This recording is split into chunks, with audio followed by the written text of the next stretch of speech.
SEAMEO centers in Indonesia, Ministry of Education, Culture, Research, and Technology of Indonesia, and under coordination of has contributed remarkable achievement supporting education development within the region. The webinar today is organized to promote the roles and contribution of SEAMEO centers in Indonesia for education development in Indonesia and Southeast Asian region. To give better understanding about the centers and webinar event, may I invite Dr. Alfa Amirahman, the Director of SEAMEO Semolek, to deliver welcome remarks on behalf of 7 SEAMEO centers in Indonesia. Dr. Alfa, the time is yours. Thank you very much. His Excellency, Minister of Education, Culture, Research, and Technology of Indonesia, or the official representative, the Honorable High Officials of the Ministry of Education, Culture, Research, and Technology of Indonesia, Honorable SEAMEO Secretariat Director, respective speakers, distinguished colleagues and participants, ladies and gentlemen, a very good morning to you all. Selamat pagi. It is indeed a great pleasure for me on behalf of all directors of the 7 SEAMEO centers in Indonesia to welcome you to this international webinar held in collaboration between the Ministry of Education, Culture, Research, and Technology of Indonesia and the 7 SEAMEO centers in Indonesia. SEAMEO stands for the Southeast Asian Ministers of Education Organization. It is a regional organization established in 1965, aimed to promote regional cooperation in the fields of education, science, and culture within the region. There are currently 26 centers under the auspices of SEAMEO, and 7 of them are located in Indonesia. They are SEAMEO Biotrop, SEAMEO CSEP, SEAMEO KITEP in language, SEAMEO KITEP in mathematics, SEAMEO KITEP in science, SEAMEO RECFON, and SEAMEO Semolek. In Indonesia, these 7 SEAMEO centers are coordinated under the Ministry of Education, Culture, Research, and Technology. Ladies and gentlemen, Indonesia's National Development Plan emphasizes the importance of sustainable development with education as one of the priority agendas. The country has commitment to ensure each and every Indonesian having access to education, from early childhood education to adult education and lifelong learning. To achieve this goal, the government engages all education players to work together under the Educational Development Framework, including the 7 SEAMEO centers in Indonesia. Indonesia is also committed to supporting the advancement of the SEAMEO 7 priority areas.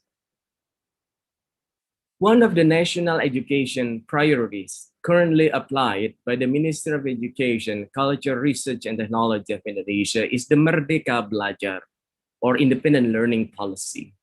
This concept is interpreted as convenience and flexibility for students to gain access to education at anywhere, anytime, according to their interests, their talents, their abilities. The 7 SEAMEO centers in Indonesia responded this Merdeka Belajar concept with enthusiasm by developing programs that are aligned within it.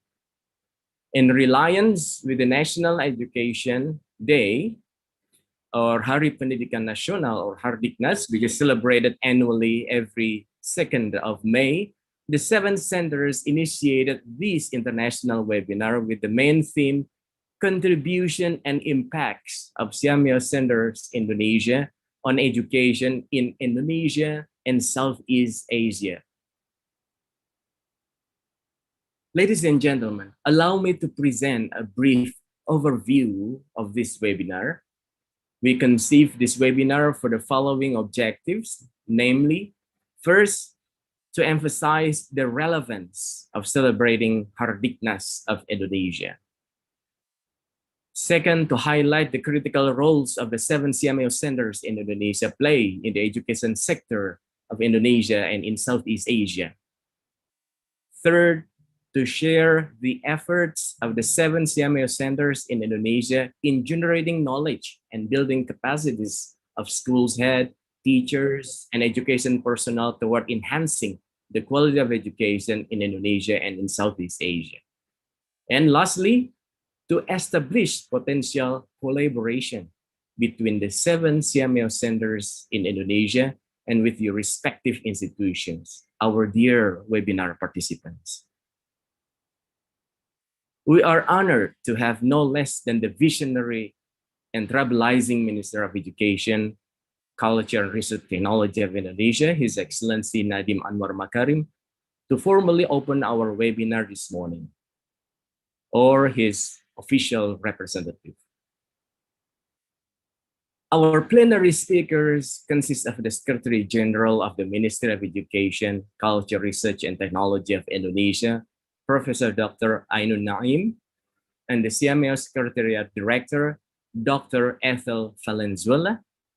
Dr. Ainun will share with us the relevance and impacts of Hardiknas on the education sector of Indonesia and Southeast Asia, while Dr. Ethel will elaborate the important roles of SEAMEO centers in Indonesia in improving the quality of education in Southeast Asia.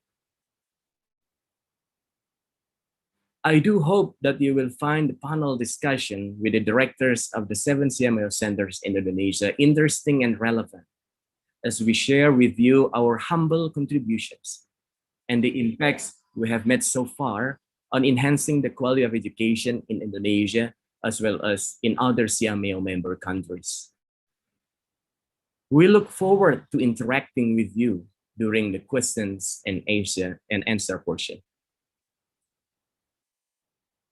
Ladies and gentlemen, on behalf of my co-directors of SEAMEO centers in Indonesia, I would like to express our appreciation to all of you for joining our international webinar today.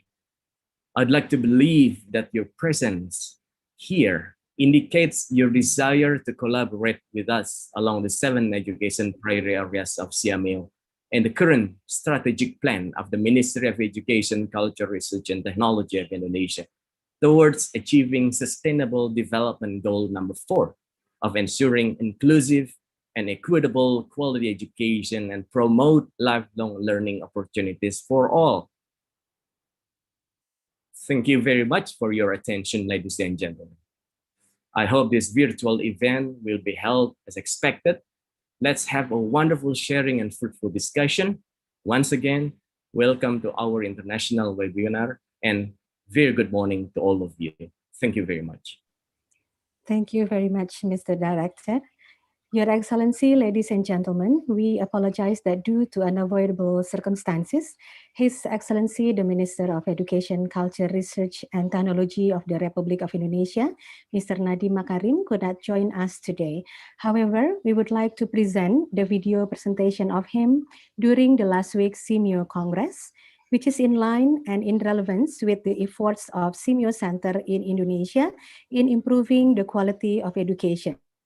Ladies and gentlemen, may we now present the video of His Excellency, the Minister of Education, Culture, Research and Technology of the Republic of Indonesia, Mr. Nadiem Makarim. Excellency Dr. Razi Jidin, Senior Minister Education, Malaysia and SEAMEO Council President, Honorable Assistant Director General for Education, UNESCO Headquarters, France, Mrs. Stefania Giannani, Honorable Director of SEAMEO Secretariat, Dr. Ethel Agnes Pascua Valenzuela, distinguished guests, participants, ladies and gentlemen. Assalamualaikum warahmatullahi wabarakatuh.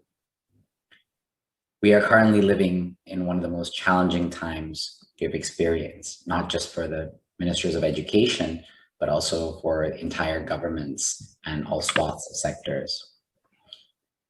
This pandemic has upended hundreds and millions of lives And it is the biggest global challenge that I have certainly lived through.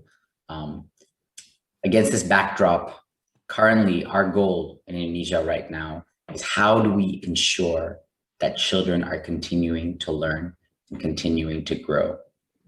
And this is a very, very challenging issue because what we've noticed during this pandemic are key exacerbation of problems that were already existing.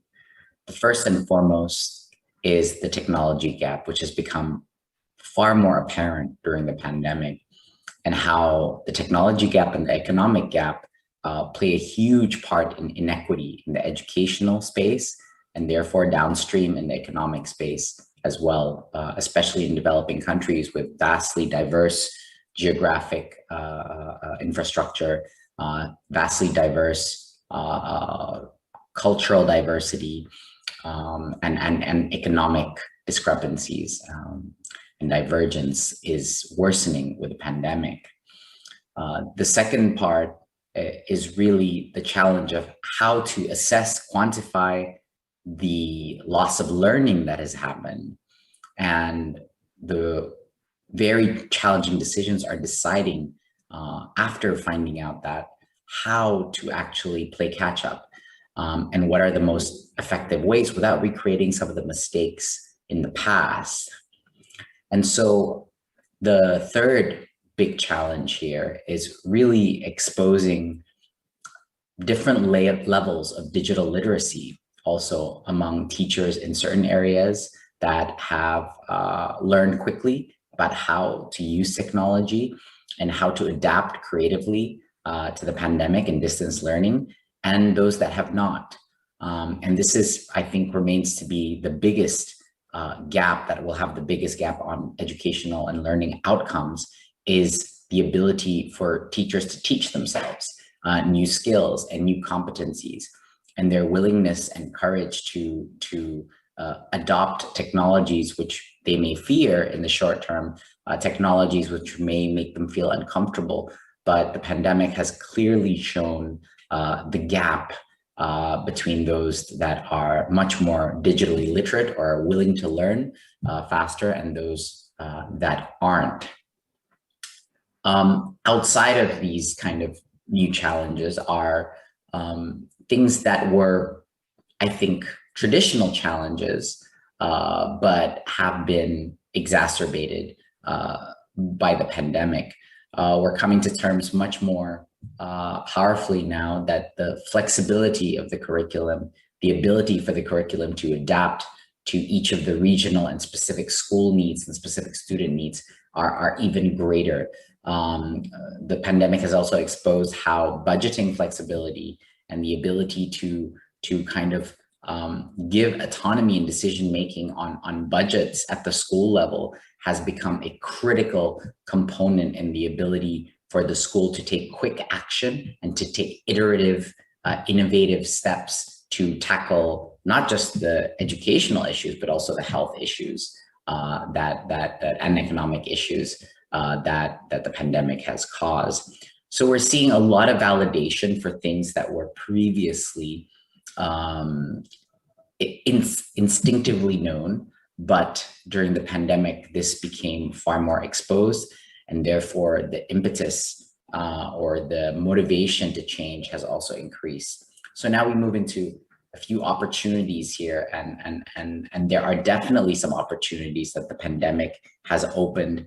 I think the first and foremost is we've never ever seen the level of adoption by teachers on a variety of technological platforms. I don't think we've seen this globally. Definitely have not seen this in Indonesia before. But the pandemic has pushed many, many teachers, millions in Indonesia, to actually go outside of their comfort zone and finally learn new platforms and understand the power of those platforms that I believe will persist even after the pandemic has been put under control.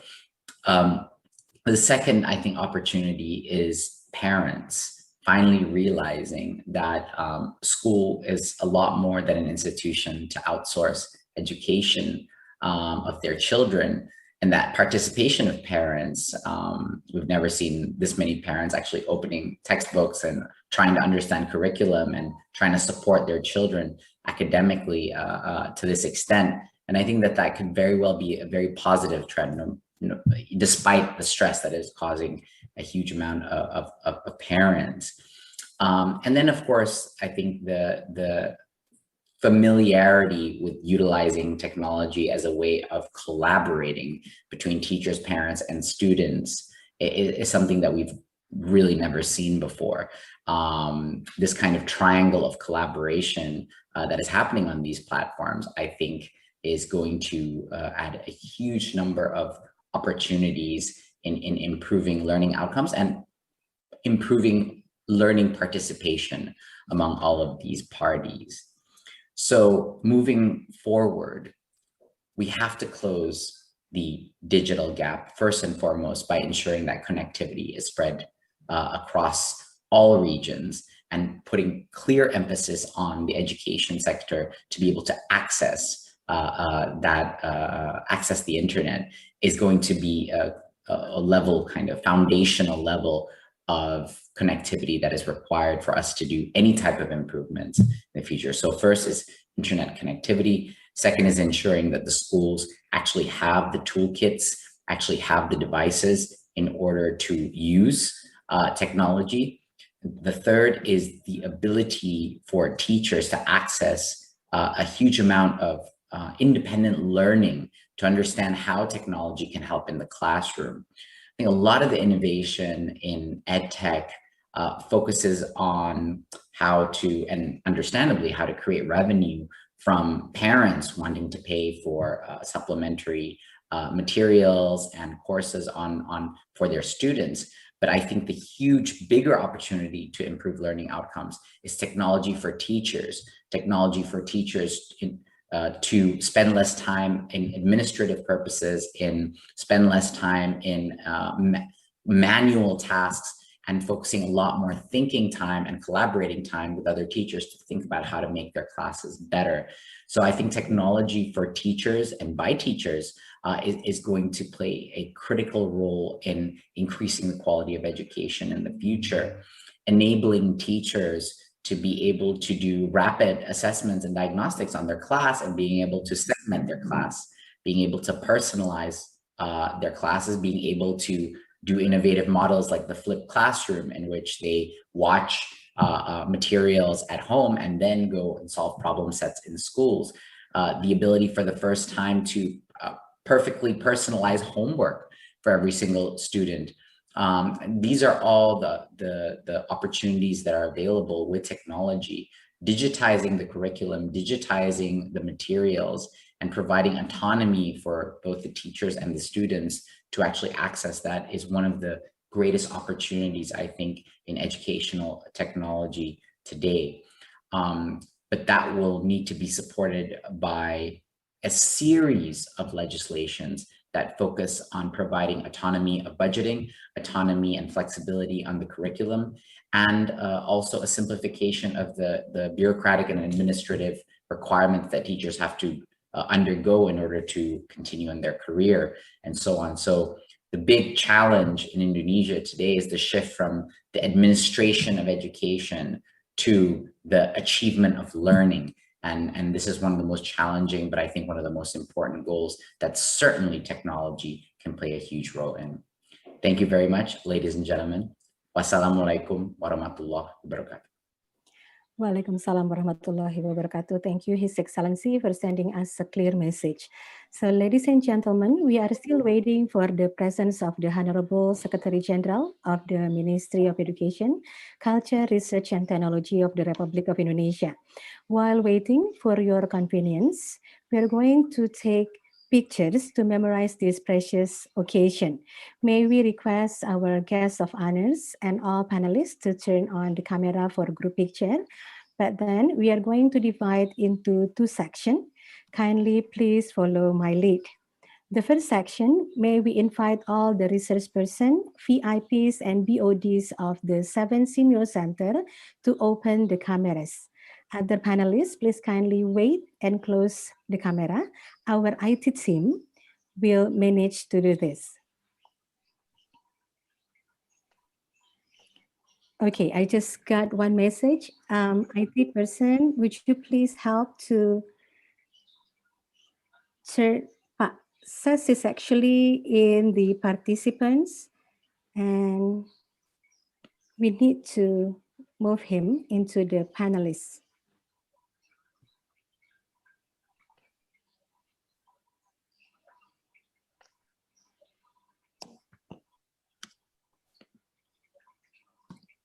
Okay, thank you. Thank you for that.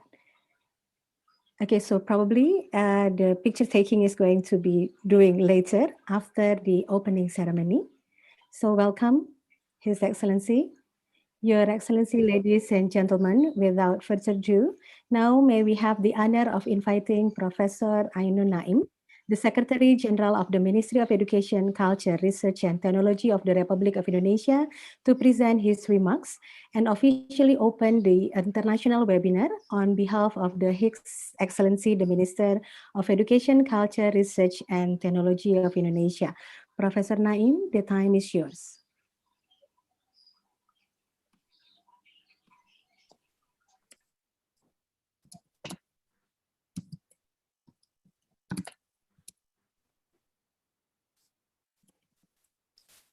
Morning. Assalamualaikum warahmatullahi wabarakatuh. Honorable SEAMEO Secretariat Director, SEAMEO Centers, first, distinguished participants, ladies and gentlemen, it is very pleasure to be here joining the international seminar or webinar of the SEAMEO Centers. Education has long been highly regarded as an important pillar for national development of Indonesia. Our 1945 Constitution mandates our government to advance the intellectual life of our country by providing well-quality education for our people. To ingrain this in the hearts and minds of every Indonesian, our government declared the observance of National Education Day in 1959, every second day of May, for the honor of Ki Hajar Dewantara, who had championed this cause as our first ministers of education.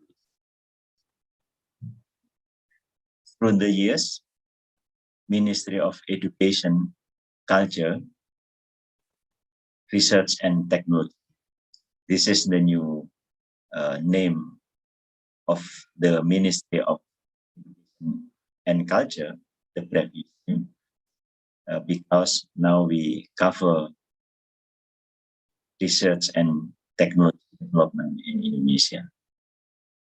So through the years, this minister continues to strive in providing innovative and cross-cutting programs and policies to equip our citizens with knowledge and skills to effectively compete in the global market, as well as to become development change agents for the country. I believe this is also true in other countries. I have known from my interactions with the ministers of education, particularly in Southeast Asia. I must say that we share a common education vision for the people of our region as member countries of the Southeast Asian Ministers of Education Organization, or SEAMEO. Today's seminar, I learned, aims to highlight the important roles of the 7 SEAMEO centers in Indonesia in responding to the need of enhancing the quality of education in SEAMEO member countries. Allow me at this point to congratulate them for their contributions and impacts on the education sector in Indonesia, in particular in Southeast Asian region. Ladies and gentlemen, in this era of the knowledge-based economy that we are in, as well as during this pandemic, we are currently having the challenge of more innovative and effective collaborations and transformative way of managing partnerships among various players in the education sector. We need to develop programs and approaches that could deliver and enhance connectivity among our learners given the available information and communication technologies. We need to enable our learners to realize their full potentials and to ensure that they acquire high-order thinking and pragmatic skills, even outside the classroom setting. It is in this premise that the Ministry of Education, Culture, Research and Technology of Indonesia launched the Merdeka Belajar concept, or literally the independent learning or emancipated learning program.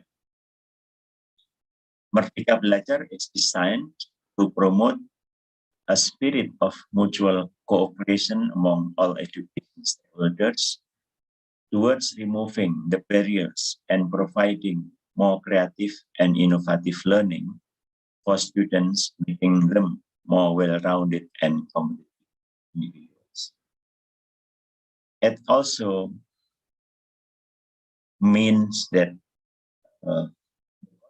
Merdeka Belajar is to facilitate students to actualize their potential, not narrowly shaped by the school curricula. On the school curricula is made to be flexible to facilitate the students to actualize their potential.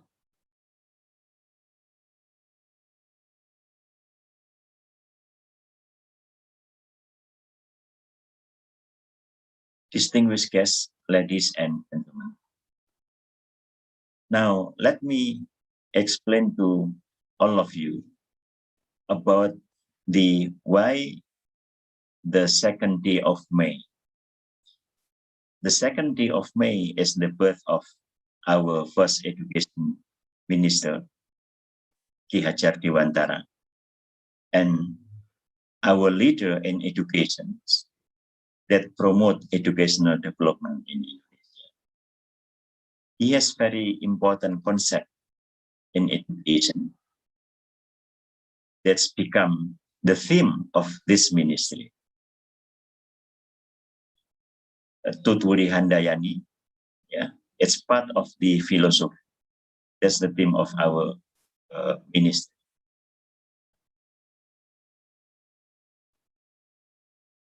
Completely, it's called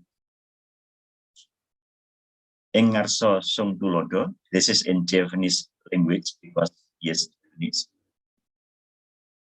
Ing Matio Mangun Karso Tuturi Handayani. It means that in front, everyone on the leader should become an example for others. In the middle, become a good partner, and in the back, become the mover for others to develop. That's the very well-known philosophy of Ki Hajar Dewantara, the leader of education in Indonesia. Ladies and gentlemen, This is quite actually very universal with regard to how we develop education, how we facilitate learning to our students. Now we witness the greater challenge for all of us, the industrial revolutions, or completely industrial revolution 4.0, and then pandemic COVID-19. In a sense, or in one perspective, actually, the pandemic COVID-19 become the enforcer to the way we respond, or we react, or we anticipate the change in science and technology that affect our life. The use of technology, the digital technology in many aspects become more important when we face the pandemic of COVID-19. So again, we expect that the SEAMEO centers will enforce, facilitate, and add the effectiveness of our programs during the pandemic and also post the pandemic of it. So this is what I can say here. Enjoy the seminar. Good morning. Assalamualaikum warahmatullahi wabarakatuh. Waalaikumsalam warahmatullahi wabarakatuh. Thank you very much, Professor. Ladies and gentlemen, once again, to capture this precious occasion, may we request our guests of honor and all panelists to turn on the camera for group pictures. Mbak Rima? We are going to divide into two sections.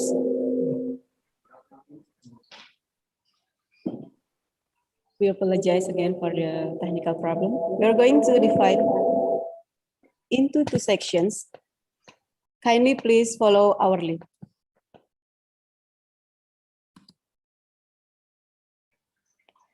Okay, the first section, may we invite all the resource persons, VIPs, and BODs of 7 SEAMEO centers to open the cameras. Other panelists, please kindly wait and close the camera. I'm going to close mine too. Okay, so in the count of 3, so probably the IT person has already taken it.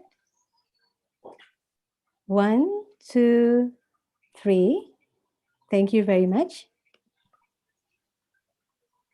Okay, now everyone in the panelist room are expected to open the camera. Let me see. We have 2 screens. Okay, so 1, 2, 3. First screen. Then we are going to go to the second screen. Please kindly stop on the chat box because it might cover the face of our panelists. Thank you for your cooperation. 1, 2, 3. And I'm going to answer the question coming from the participant. No, it's not going to be on the certificate, so don't you worry. Actually, if your face is not been taken, it's not going to affect your certificate. Thank you very much. Mbak Rima, after you.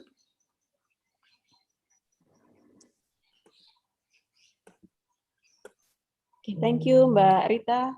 We really apologize for the inconvenience. So, ladies and gentlemen, we're going to proceed to our next agenda. So, our webinar program will be started by presenting 2 keynote speeches.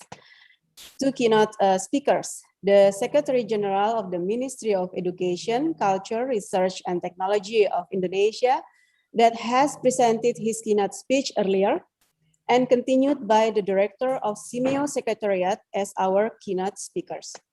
Before continuing to our second keynote speaker, may I have the honor to introduce our first keynote speaker, the Secretary General of the Ministry of Education, Culture, Research, and Technology of Indonesia, Professor Ainun Naim. Professor Ainun Naim obtained his doctoral degree from Temple University, Philadelphia, USA on Business Administration. Professor Naim was designated as the Secretary General of the Ministry of Research, Technology and Higher Education. Currently, alongside his activity as the Secretary General of the MOE-CRT, he is currently a professor at University of Gadjah Mada, Yogyakarta. Mbak Rima.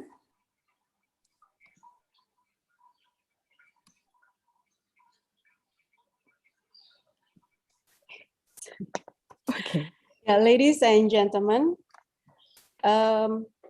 joining with us, our second speaker is the Director of SEAMEO Secretariat, Dr. Ethel Agnes Pascua Valenzuela. Dr. Ethel Agnes Pascua Valenzuela is presently the Director of the Southeast Asian Minister of Education Organization Secretariat, the first female director since SEAMEO was organized in 1965. She served as the first female deputy director for program and development of SEAMEO Secretariat from July 2015 to March 2019, and led the Educational Research and Innovation Office of SEAMEO Innotech. From 2006 to June 2015, she led the Educational Research and Innovation of Office of SEAMEO Innotech. Dr. Valenzuela holds Doctor of Education in Educational Management at the La Salle University. With that, ladies and gentlemen, may I ask that you give full attention to Dr. Ethel Agnes Pascua Valenzuela and help me in welcoming her to deliver her keynote speech. Dr. Ethel. Thank you very much, and a very good morning. Thank you very much, His Excellency Dr. Nadim Anwar Makarim, for a very inspiring opening message, and also to the Honorable Dr. Ainun Naim, the Secretary General of the Ministry of Education, Culture, Research, and Technology, and to our 7 centers, the directors of SEAMEO Biodrop, SEAMEO Simulec, SEAMEO RecFon, SEAMEO Centers for Quality Improvement for Teachers and Education Personnel in Math, Science, and Language, and SEAMEO CHECHEP, or the Center for Early Childhood Education and Parenting. Honorable Governing Board members, officials of SEAMEO centers all over Southeast Asia, esteemed participants, friends, ladies and gentlemen, a very good morning. I'm very happy to join you all because today we are very privileged to listen to the esteemed speakers from our SEAMEO centers in Indonesia. The standout SEAMEO centers leading educational transformation in Indonesia will share their compelling stories and their contributions. Some of them have existed for over 50 years, and the rest, some of them are quite new, almost 10 years or younger. We will listen to the conventional wisdoms from the leaders of SEAMEO centers, governing board members, and others, and learn from them on how they have adapted agile values, of course, created a taxonomy of interventions for education, science, and culture, and of course, their journey in transformation during the COVID-19 pandemic. It is a huge job, and I'm very happy that we are having this very first presentation on what are the outstanding contributions of our SEAMEO centers from Indonesia. Let me share my screen. I hope you can see my screen. Yes? Okay, so I would like to start with, of course, a positive note that today we'll discuss about their contributions and impacts. And of course, impact is a big word. It's quite very difficult to measure. However, let us start with the most important thing, that education is the most fundamental way out of poverty. So our thinking is, if I get educated, if I have education, training, I would have the skills to increase my income. and to improve my skills and to increase the value of my country as it competes around the world. If I get better education, I will become a better leader. I can be a better innovator. And of course, the higher your income, the higher your educational level and training, because you show all of this when you do your annual reports, right? So the education and human capital development are closely intertwined. So we say human capital, we always say that in ASEAN, our goal is to increase human capital. And we do that by education and training. So when we say human capital, it's the value of all our experiences, all our skills. And this is measured by access to schooling, access to education, and not just access, but it is also measured into quality of learning. So whatever you get from school, it should be of good quality. And whatever you get from SEAMEO centers, it should be of good quality. So the findings reveal that in the current situation of Southeast Asia and the rest of the world, we have increased our access to education over the years because we were very active in education for all in 1990s and 2000. So access to education has increased, but also the quality is also a problem now because they said that not all are actually learning. So within the context of ASEAN goal of human capacity development, this is where the center should really address that we provide not just access, but also quality. So as mentioned by our dear minister today, in the situation of COVID, more than half of the children in low and middle income countries do not learn to read with comprehension. So we have a Center for Early Childhood who can actually contribute to the discussions. And millions of children are now missing education due to the pandemic. They go hungry, they miss their school feeding program. And for the women and girls, they go for early marriage, child labor, and sometimes we cannot escape violence. So at the heart of this COVID-19 pandemic, we experience a lot of challenges. So many of the poorest children from our region do not have access to online training like this one, or mobile learning or hybrid learning, what the others are using. And it is projected that 370 million children miss out on free and subsidized school meals. So still in our region, many of our countries offer a school feeding program. And so when not in school, they have all of those challenges such as early pregnancy and the rest. So at least 24 million children now, it already reached a lower level now, but they're projected to still drop out of the school because of the pandemic. And that's a huge number still to address. 24 million children who will not have the chance to improve the human capital of the country and of the region. So we are forced to learn in lockdown, to pursue home-based learning, to use digital technology, and it also affects many who are losing their jobs. There are also many who are losing their jobs. They cannot cope with this, work from home, digitalization. They simply cannot. And a lot of workers are displaced. We're saying that the SEAMEO centers can help because we also promote lifelong learning, right? So we don't want to continue with learning poverty, that kids are school but not learning. We also don't want to see that children will simply finish and will not have jobs. They don't have the skills, they don't have the proper education.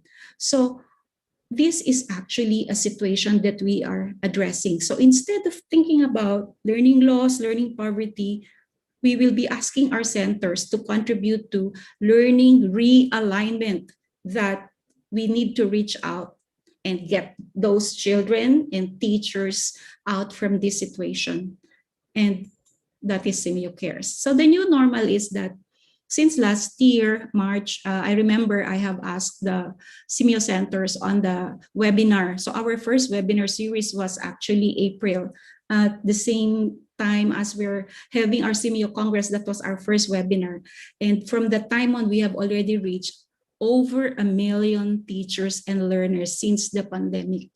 So we have asked our centers to go online platforms, no one left behind. So we have online series from education for culture and science.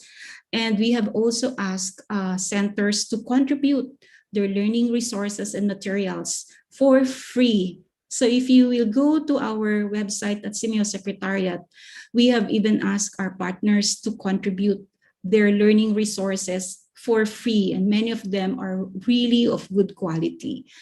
We have asked our SEAMEO ministers, Council of Ministers, to share the responses, and you can still review them up to now, how each country addressed the challenges brought by the COVID pandemic. So the news is that we were able to transition to the new normal, doing everything, teaching, learning, training online.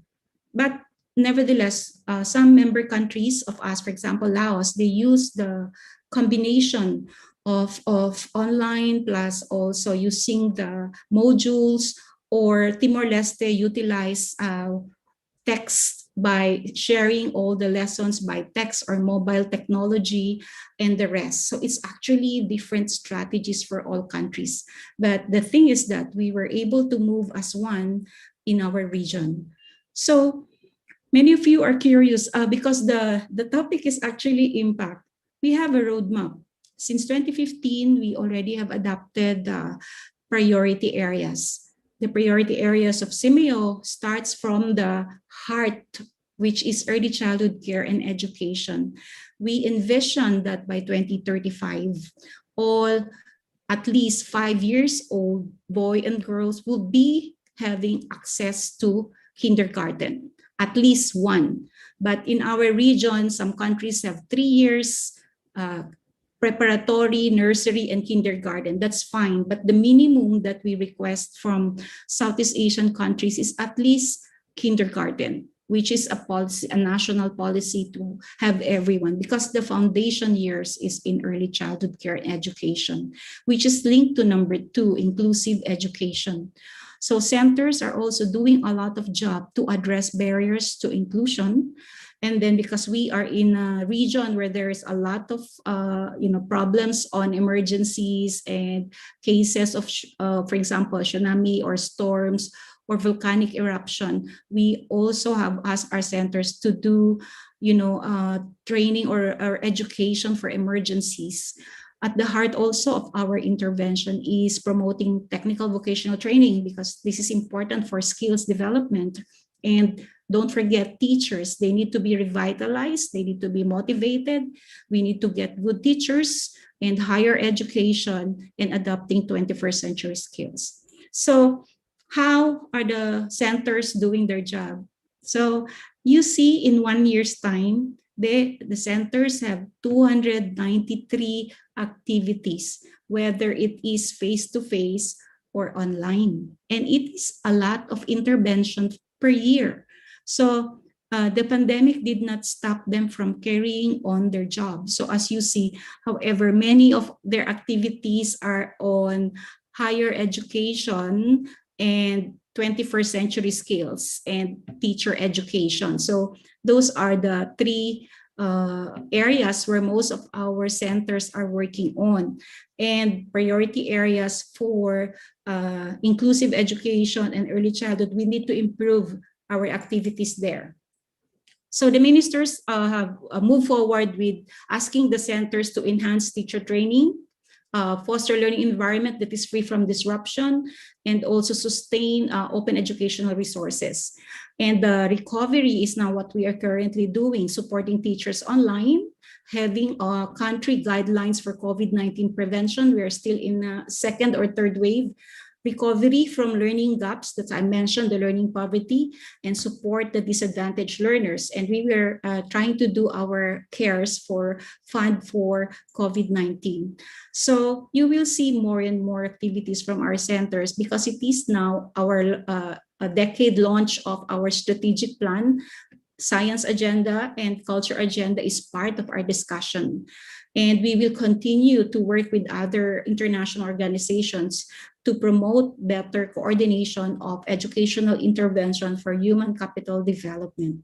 Let's go to researches. So our centers are into capacity building, into research and partnership. So when it comes to the research of the centers, many of them are carrying out a lot of researches, and their funding comes from their own budget or government funds, international and multilateral organization, and private funding, and our own endowment fund.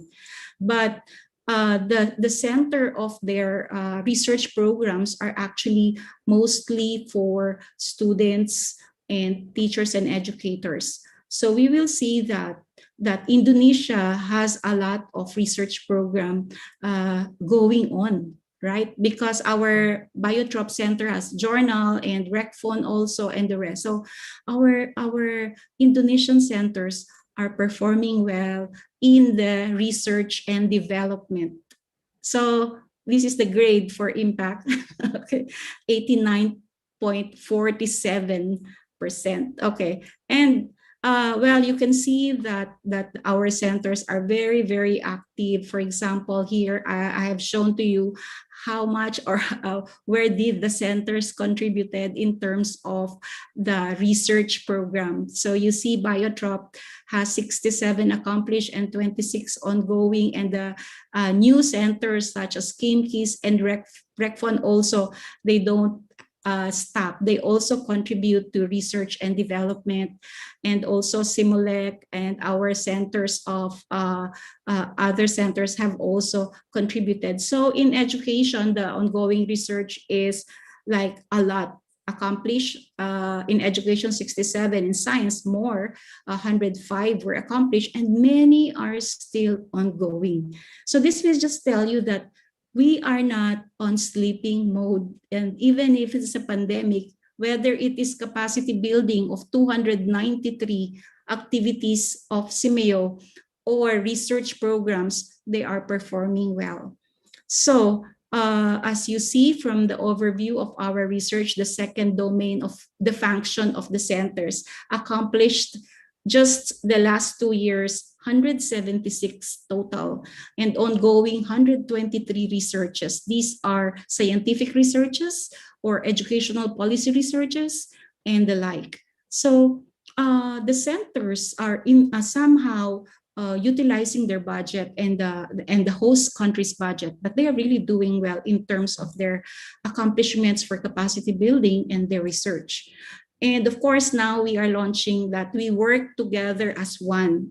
Centers and ministries of education will develop CARES, COVID-19 Accessible and Responsive Educational Support Fund and Program to develop online learning resources and train more teachers even online or through webinars. So this has already been approved by our ministers, and I'm very lucky that most of them were able to say this during the SEAMEO Congress last week.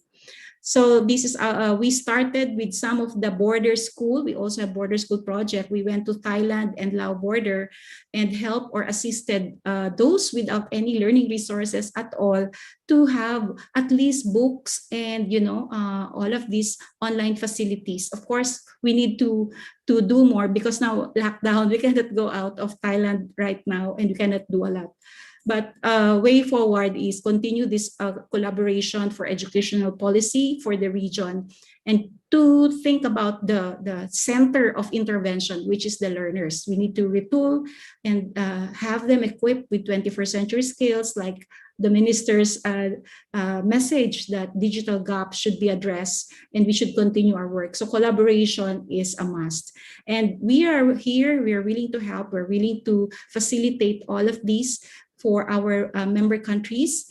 And well, to save the future, we are also asking that we continue to reopen schools and make education more inclusive, do not leave anyone behind, strengthen teachers and the workforce, the school principals, focus on education technology, and have education budget, real education budget, especially in this time of pandemic.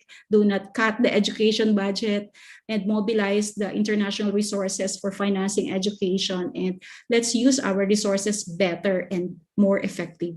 So, well, in lifelong learning, we will continue to ask our centers in Indonesia to do more policy advocacy, to reach out, because education is life, to identify all the areas where you can really intervene and help, and offer documentation of this so other countries can also learn. So I think, well, I am very happy to say that I am very, very honored to share with you that our centers in Indonesia are doing great, and we will continue to work with them.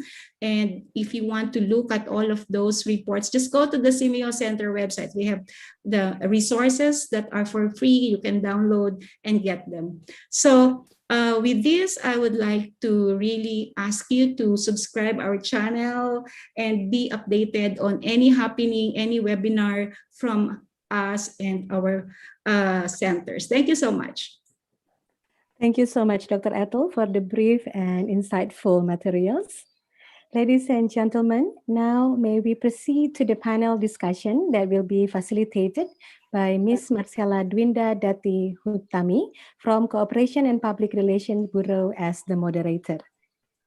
The director of 7 SEAMEO centers in Indonesia present the programs and activities of the respective centers. Therefore, may we invite Ms. Marcella to serve as the moderator for this discussion. Thank you, Mrs. Rima and Mrs. Rita, for the introduction. And good morning, ladies and gentlemen, and dear participants. Yang terhormat Bapak Ibu semua. I'm Marcella, and I will be the moderator for the current session, which is plenary panel discussion featuring the directors of 7 SEAMEO centers in Indonesia on their major contributions to the education sector of Indonesia, and also for other Southeast Asian countries. And before we start the session, I will briefly explain about the session rule.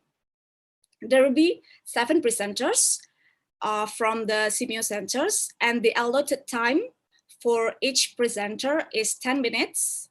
And after each presentation, we will show you a video clip of testimonies of selected schools on the impact of programs and activities of the 7 SEAMEO centers to their respective schools. And after that, it will be followed by question and answer sessions. For this Q&A session, all participants will be muted during the session. And if the participants wants to ask question, please write it down on the Q&A box. And please send the question only for 7 panelists, only for the 7 panelists, representatives from the SEAMEO centers. And please follow the format for asking questions. You can state your name, and then your country, and then your institution, and then your questions. The questions should be brief and clear. And later, the committee will collect and choose some interesting questions. So the question and answer session will be about 20 minutes. And later, the question will be shared on screen. So on that note, we kindly ask your active participation in this session. Thank you. So without further ado, I would like to start this session by inviting the first presenter, which is Dr. Sulhamsyah Imran. Dr. Sulhamsyah Imran is currently designated as the director of SEAMEO Regional Center for Tropical Biology, which is BioTrop. Alongside his activity as the center director, he is also active as a lecturer at Faculty of Fisheries and Marine Science in IPB University. He also obtained his PhD degree in Biosphere Science from Hiroshima University in Japan. Dr. Sulhamsyah is a strong advocate for coastal planning and management and environmental strategic assessment.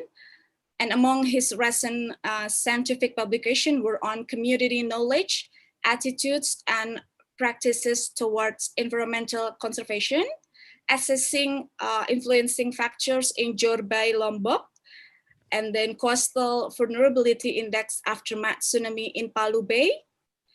He was also recently honored with the Satya Lencana for 20 years of service for his contributions to education in Indonesia, given by the President of the Republic of Indonesia.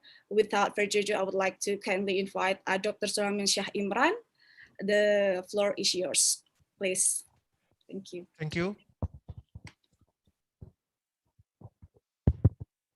Thank you. I hope everybody can hear my voice. Yeah. His Excellency, Ministers of Education, Culture, Research and Technology, His Excellency, Secretary General of Ministry of Education, Culture, Research and Technology, the participant, moderators, ladies and gentlemen. Let me confirm my presentation with the title SEAMEO Biotrop Contribution and its impacts to education in Indonesia and Southeast Asia and beyond, of course. Yeah. We know that SEAMEO Biotrop is a regional center under the Southeast Asia Ministry of Education organization that we call SEAMEO, hosted by the government of Indonesia under the Secretary General of the Ministry of Education and Culture, Research and Technologies.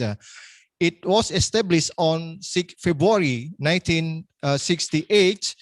We know that in Indonesia, we have seven SEAMEO center, and one of the center located in the Bogor. We know that when we pass to the Puncak, we will find the Tajur is our headquarters. As far as the relation with the IPB, may we inform that IPB is our home-based institution. Therefore, we use 10 hectare land belong to the IPB University here, but the building and facilities were funded by Minister of Education and Research and Technology and others donor organizations such as USAID, OSED, ITTO, and also ADB and JICA.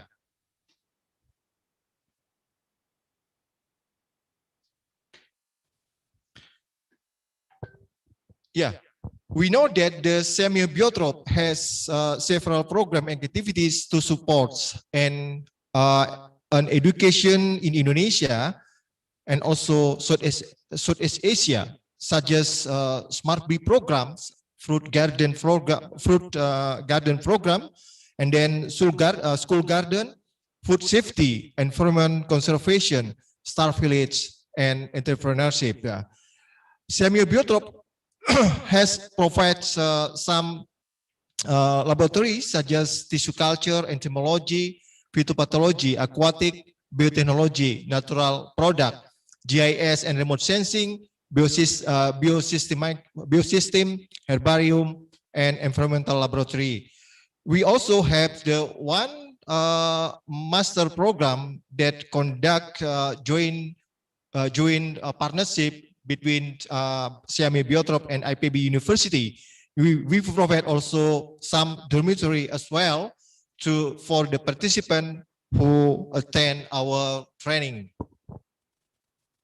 Next, please. The most interesting one modality of our center is International Journal of Biotropia with Scopus Indexes and Quarter 3. We know that the international journal we need for our publication, not on especially for researcher and lecturers. We do hope, with the couple next year, we will provide one journal for the teachers, especially for the vocational teachers. We can see that this journal we publish regularly twice a year since 1970s. Next, please. I would like to more elaborate some information what laboratories do for our research in SEAMEO Biotrop. For example, here we can see that biotechnology laboratory has a research concern on genomic application, transcriptomic method for obtaining superior and disease-resistant plants, DNA barcode from various plants, animal, fungi, and bacteria. We can see also another laboratory, such as the aquatic laboratory, has research concern on the cultivation of aquatic fauna, which means fish and lobster here, such as ornamental fish and freshwater fish, such as freshwater crayfish. In Bahasa, we call lobster air tawar. Perhaps in this year, we will cultivate Faname as the marine brackish water shrimp fish. Yeah. Another laboratory, what they do every year, as we can see in this slide. Next, please. This slide shows to us that there are fluctuative number of research and institution participation in the period 2015 to 2021. We can see here the highest number of research is around 30 research in 2080, and then the lowest number is in 2020. Yeah, due to our preparation of fund from the national budget land in Indonesia. However, a number of partnerships are increased year to years, come from university, yeah, like is the Gajah Mada University, Diponegoro University, IPB University, and also research institution and vocational high school, including the senior high school that conducted for the school garden activities. Yeah. It can be seen that we changed stems and got diverse product of research, including publication, learning modules, and model or prototypes. As we can see in this slide, yeah, I cannot read all because takes time. Yeah. Besides research, Biotrop also conducts the capacity building activities, regular and tailor-made training, and learning activities such as regional training, national, in-country, and on request training course based on the feedback. Yeah. Some seminar, workshop, a symposium, conference, focus group discussion, and meeting as request. Yeah, and also what the SEAMEO Biotrop need to do to assess to meet with the hot issue. Until now, we have some topic for the training activities, namely school garden, urban farming, aquaculture, identification of mycotoxin, tissue culture, herbarium, invasive species, and so on. Let me convey a little bit Biotrop intensive programs. For years 2016 to 2020, we have 48 students from more than 136 learning institutions to conduct internship and or on-the-job training. So many students come to the SEAMEO Biotrop and they conduct their internship. Some continue with their research for the student in university. Area of internship, yeah, we can see here we propose pest control, hydroponic, natural product, biotechnology, herbarium, waste management, tissue culture, food. Please next. Next, please. Next, please. Yeah. Geographic information system, information technology, and office administration. Yeah. That there are some research working relationship.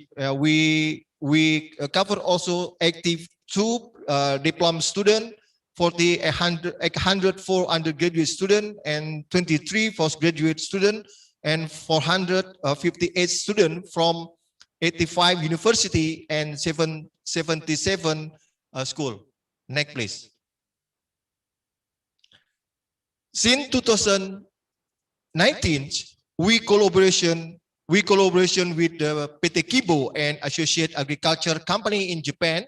SEAMEO Biotrop launched overseas internship. This picture show us some activity conducted by students come from Juanda and Satya Negara Indonesia University in Hokkaido 2019 and 2020. Even we face the pandemic COVID-19. Now we have prepared 22 students from faculties of Fisheries and Marine Science, Pajajaran University, to conduct their internship on scallop marine culture in Hokkaido, Japan. Next, please. Now we arrive on Smart Bee program as one of our leading programs in SEAMEO Biotrop. Yeah, we know that Smart Bee program really in line with the President Instruction number 9 2016 on revitalization of vocational school to increase competitiveness of vocational school alumni. Smart Bee program cover 36 vocational high school distributed in 19 provinces, participated by 300 teachers and 7,000 students.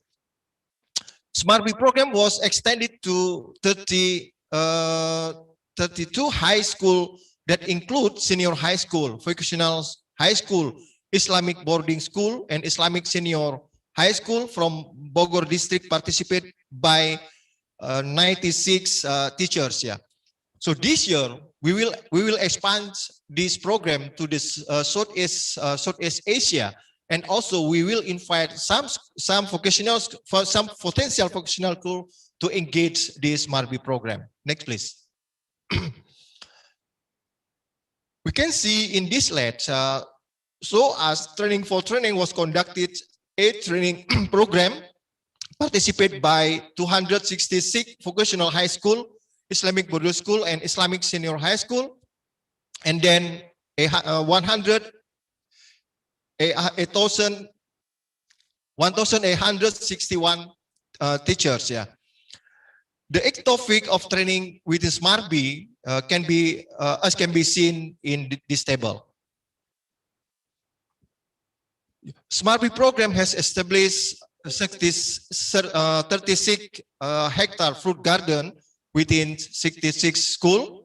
I would like to figure out that at least Biotrop had already planted with 19,000 round trees, and then 78% survival rates, and 46 varieties, and 99 fruit-based product, food break product.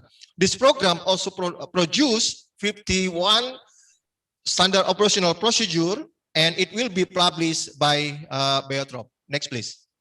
I'm sorry. Please Yep. try to speed up because the time is already up. Thank you. Yeah. Yeah, we know that we try to promote several programs like Bioma, BLF, BTS, Biocharge, Biominds, Biomob, Biota, and Biosobat. That's all my presentation. Thank you.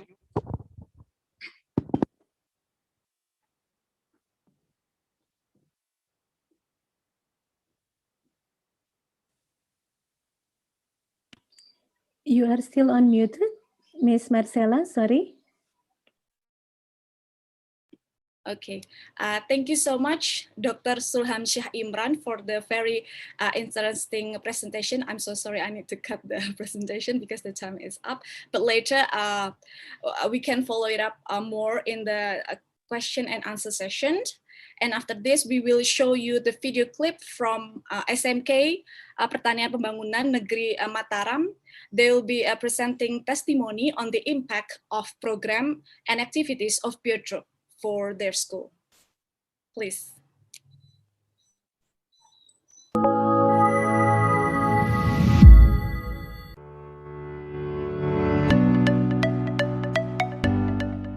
Kami dari perwakilan SMKPP Negeri Mataram berterima kasih kepada SEAMEO Biotrop telah berpartisipasi dan membagikan ilmu mengenai program Smart Bee. Setelah adanya program Smart Bee, pertama sekolah kami menjadi lebih indah dan kami selaku siswa dapat mengetahui ilmu lebih jauh lagi masalah pengembangbiakan tanaman dan perawatannya di pot.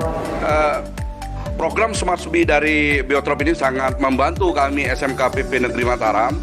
Kami masukkan dalam bagian dari kurikulum yang terintegrasi sehingga program ini memberikan dampak yang bagus untuk menumbuhkan di samping kompetensi anak-anak juga menumbuhkan jiwa wirausaha. Kami SMK Negeri 1 Petang ikut program Smart B sudah dari tahun 2018. Kegiatan kami di SMK Negeri 1 Petang dalam kegiatan Smart B adalah penanaman lemon California. Kami di SMK Negeri 1 Petang menanam seluas 50 hara, tanamannya sebanyak 200 tanaman. Sekarang tanaman lemon California ini sudah mulai berbuah. Jadi dari awal, dari perencanaan sampai dengan sekarang kami selalu dibimbing dan diarahkan dari atau pembimbing-pembimbing dari SEAMEO Biotrop. Buah jeruknya sudah panen Pak dari tahun 2019 akhir. Jadi kami sudah melakukan pemanenan beberapa kali. Jadi sampai saat ini sudah menghasilkan atau satu kali musim panen itu bisa sampai 350 kg.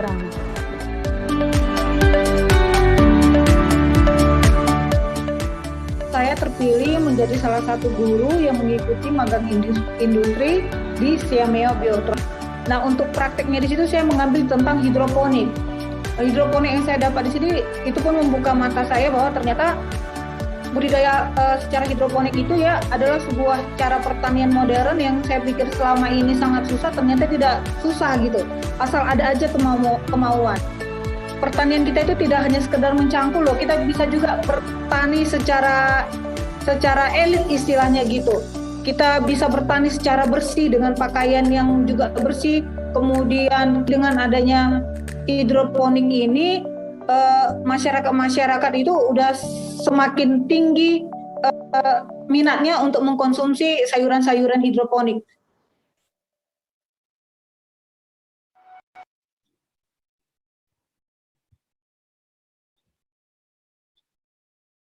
Okay, thank you Biotrop and for the SMK Pertanian Pembangunan Negeri Mataram for the video. And now we will move on to the second presenter, which is from Simolec, Dr. Alpha, the Center Director of SEAMEO Simolec. As a PhD graduate in Social Sciences from the Amsterdam Institute for the Social Science Research, Universiteit van Amsterdam, the Netherlands, along with his diverse experiences in academic, media, and community engagement, Dr. Alpha has gained an impressive network throughout Indonesia, extended to Southeast Asia and beyond as well. Without further ado, I would like to kindly invite Dr. Alpha. Please, the floor is yours. Thank you very much, moderator. Thank you very much, ladies and gentlemen. Allow me to share my presentation on my own.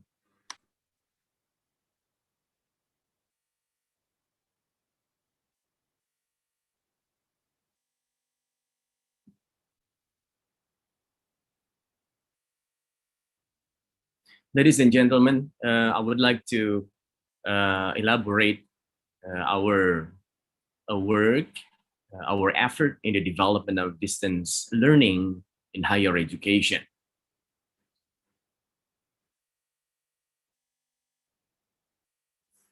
Distance learning, actually, there is no difference in principle between open and distance learning and face-to-face learning, because all of these methods, they involve lecturers, they also involve students, they also involve learning materials, and also involving learning interactives.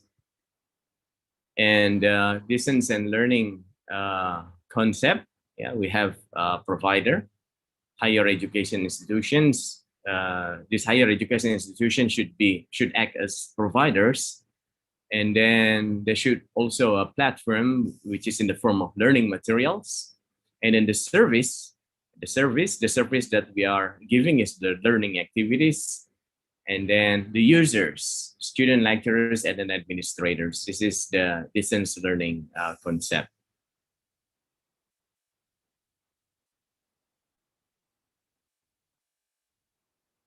And for the instructional designer, yeah, we need people or human resource development to conduct this open and distance learning.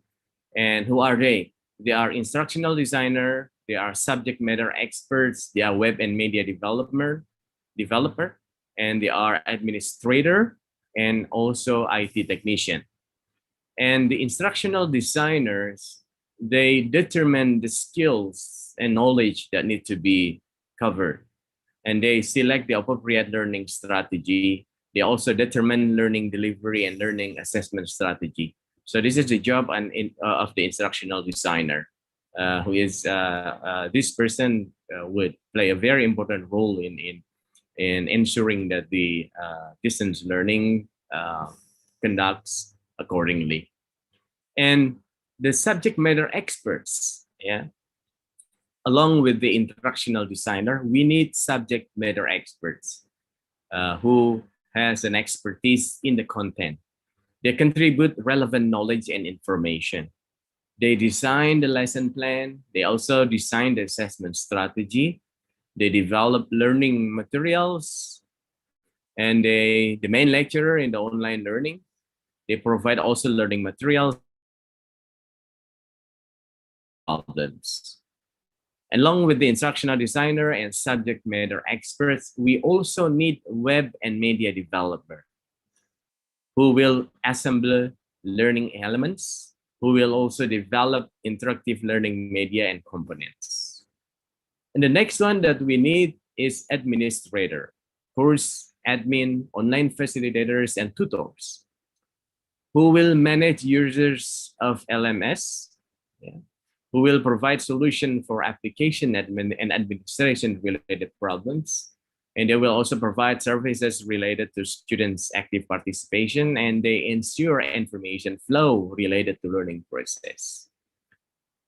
And the last person that we need in making sure that distance learning is conducted accordingly is IT technician, who will develop LMS platform, who will adjust platform interface, who will install learning platform application into web server, and install and configuring database. And these are the stages of distance learning development that we currently also applying in higher education. First is planning. We need the needs identification. And then the development, the instructional design that I just mentioned or elaborated before. And then the implementation, the learning implementation, and then the evaluation, measuring learning achievement. So these are the stages, the phases of distance learning development, from planning, development, implementation, and evaluation, that we have been conducting this to our partners of higher education institution across Indonesia and beyond. The planning, for example, the stages descriptions is planning for development program and activities, identifying the needs of program development, provision of competence needs, infrastructure, and other relevant needs. These are the stages descriptions. And then the outputs is activity plan for program development. The target, institution leader, the educators, and administrators. And then these are the development. The stages description. First is development of lesson plan. The outputs, of course, is the lesson plan, and the target is lecturers. The activities is in the form of training and workshop. And then the next is training for digital learning content development. The output that we expect is digital learning content development competence. And the targets are lecturers, multimedia team, and the activities, it can be in the form of training, self-learning and online assisting workshops, self-learning and online assisting as well. And we also have digital learning content development. Outputs is digital instructional materials.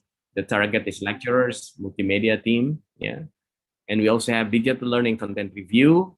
And the expected output is the improvement of digital instructional materials. So we cannot just do the digital materials at once. We have to go through stages. One of them is the reviewing to make sure that it is done accordingly and it is suitable for the need. And then digital learning content finalization, the expected output is instructional materials to be ready to be integrated into LMS. And digital learning content finalization, of course, I did mention already. And the last one is the integration digital learning content into LMS. The outputs that we expect is instructional materials which is ready to be accessed by students, and the targets are lecturers and IT technicians. Activities are in the form of training usually. And this is the implementation, the stages description. The indicators of learning implementations are first, management of learning implementation, communication process, learners' response, learning activities, and learning results. These are the outputs that we expect. We expect to have a report of learning implementation result. And the targets is lecturers, students, administrators, and IT technicians. Activities are usually in the form of lecturing activities. And then the evaluation, these are the stages description. First, analysis of learning implementation result. The output that we expect is learning implementation result report. The target is the institution itself. In this case, is the university or higher education institution. And the activities are self-learning. And we also have dissemination. The output we expect is the publication. The target is the institution itself. And the research, the expected output is the journal, and the target is the lecturer, and the activities are workshop and classroom action research. And the report preparation, we expect to have recommendations. The target is our institution, SEAMEO, because we need recommendations from our partners. In this case, is higher education institutions or universities. And the activities is usually in the form of evaluation of program invitation. And after that, we need to have a follow-up plan. And the target is, of course, our own partner. Ladies and gentlemen, I think I would like to end my presentations.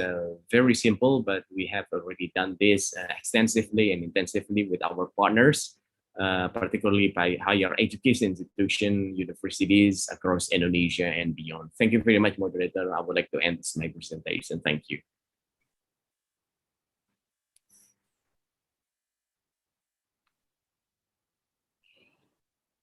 Thank you so much, Dr. Alpha, for the very concise presentation on development of distance learning in higher education.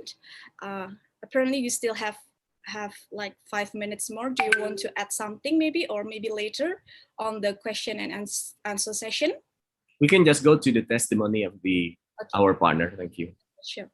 And now the video clip testimony from Sultan Ageng Tirtayasa University, or Untirta. They will tell the impact of programs and activities of SEAMEO to the university. Please.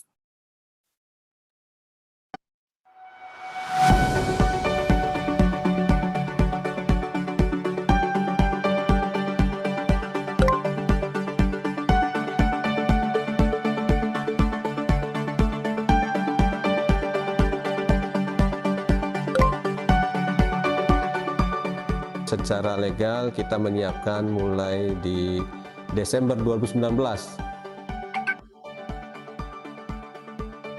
dalam rangka penyiapan untuk pembelajaran berbasis blended learning, dan kami langsung mendapatkan support dan bantuan dari tim teknis SEAMEO yang memberikan informasi perkembangan sistem IT, penyiapan modul pembelajaran, dan sekaligus juga memberikan masukan dan arahan kepada para dosen dalam rangka penyiapan pembelajaran berbasis IT.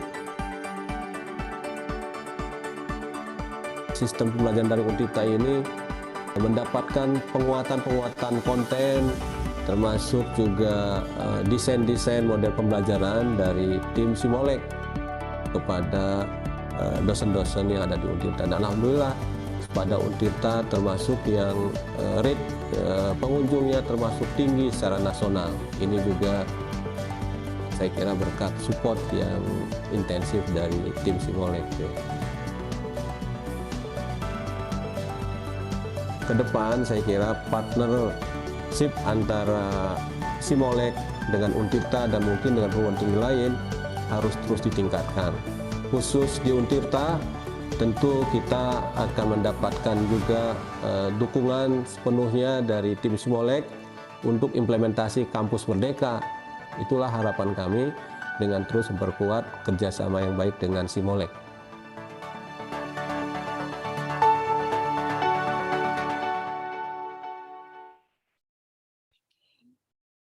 Thank you so much, Semolek and Untirta, for the very interesting video clip of testimony.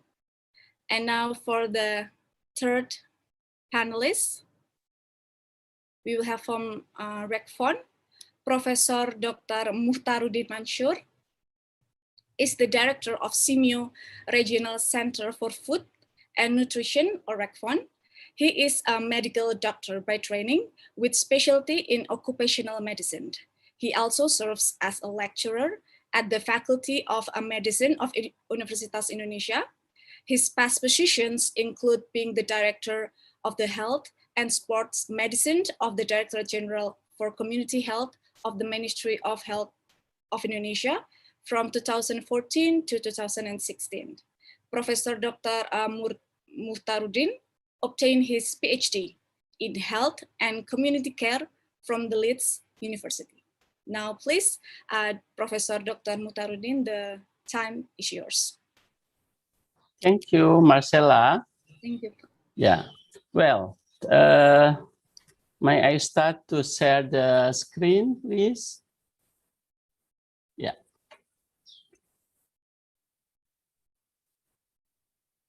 Well, the Honorable Secretary General, Minister of Education, Culture, Research and Technology, SEAMEO Secretary Director, the Head of Bureau of Cooperation and Public Relations, Minister of Education, Culture, Research and Technology, Director of Research and Community Services, Universitas Indonesia, SEAMEO GB members, all MCs, moderator, speakers, and panelists, distinguished all participants. Very good morning. Selamat pagi, sawadika, assalamualaikum warahmatullahi wabarakatuh.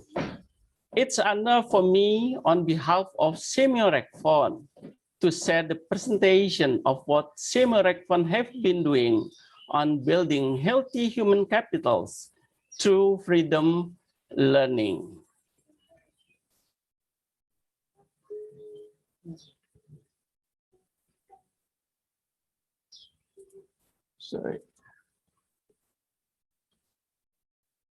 Sorry, I can move my slide.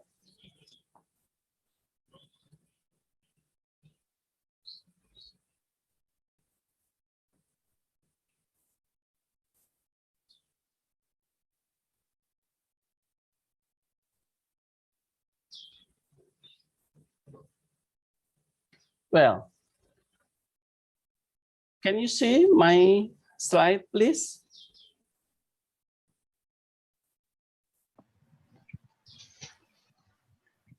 Dr. Mukhtar? Yeah. You are sharing your slide from your side, right? Yeah. Okay. Can you not put it in a slide mode now? Okay, please. If you can see. Okay. If it is, let's see if Simulec, our IT team, would be sharing your file. If you will stop sharing, and then they will share the file, and you will just be requesting them to move on per slide. If sorry, yeah. Is it from my side still? Okay. Well, at glance, second slide, please. At glance, RECFON has a vision and mission as stated. And since 1993, the center has also been hosted by the Universitas Indonesia as a regional nutrition study center. Next, please. In fulfilling its mandate to address nutrition and food problems in Southeast Asia region, RECFON has a prevention and mitigation approach. In mitigation effort, the target is early childhood, while prevention effort focus on school-age children and adolescents. Both of these approaches aim at preventing the long-term effect of malnutrition and also protecting future generation from nutritional problems. In this approach, RECFON made two flagship programs namely Anakku Sehat dan Cerdas, or in SEAMEO country member, we introduce as early childhood care, nutrition and education, and Gizi untuk Prestasi, as also known as Nutrition Goes to School, or NGTS. Next. These two priority programs are in line with the idea of Merdeka Belajar, or independent learning, and Campus Merdeka as independent campus. In the ACCNE and GTS programs, teachers are trained and receive technical assistance so that they can independently teach science related to food and nutrition in schools. In addition, these two programs require collaboration with higher education institutions, where higher education institutions can take advantage of these two programs as part of the embodiment of the independent campus program. This entire program is certainly a place to develop multidimensional competencies for teacher, academics, and also student. Next, please. In terms of the capacity building for school teachers, we carry out various kinds of training, both face-to-face, online, or in the blended learning system. In addition, we organize a series of webinars with the aim of facilitating sharing of good practice between teachers. Next, please. In the webinar entitled the NGTS Solution, teachers who have joined the Nutrition for Achievement program and have implemented a nutrition promotion program in their schools are given the opportunity to share good practices and their respective school. This forum also involves local education offices and health and nutrition professionals. Ladies and gentlemen, next slide, please. In addition, academics and students have educational programs such as postgraduate training, fellowship, as well as webinars and training. Next. In addition, these programs are strengthened by internship opportunities for students at SEAMEO Rekfon, as well as volunteer program for new graduates and young professionals. Next, please. The implementation of the NGTS. Yeah.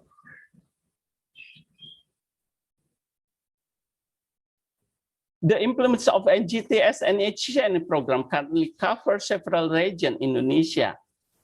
The important thing is to underline that in implementing this program, we always involve local academic partners and also related local governments. The involvement of these partners is expected to ensure the sustainability of the ACCNE and NGTS program. Next, please. Since being launched in 2016 and 2018, the HCNE, the NGTS and ECCNE program have included more than 2,600 educational institutions throughout Indonesia. They are involved in face-to-face online training program, as well as classroom action research activities. In addition, 13 schools and universities have also taken advantage of internship opportunities. We have also collaborated with 16 higher education institutions in coaching schools as part of their community development program. Next, please. Thus, it can be conducted that in order to ensure the creation of a healthy nutrition problem-free generation, nutrition and food education is needed in schools. Until now, these activities have become part of extracurricular activities. With the presence of an independent learning program and independent campus, all programs can be symbiotic and support one another. Please, next slide. I and all RECFON staff welcome you all teachers to join our activities. Visit our available link of social media. Well, thank you for your attention.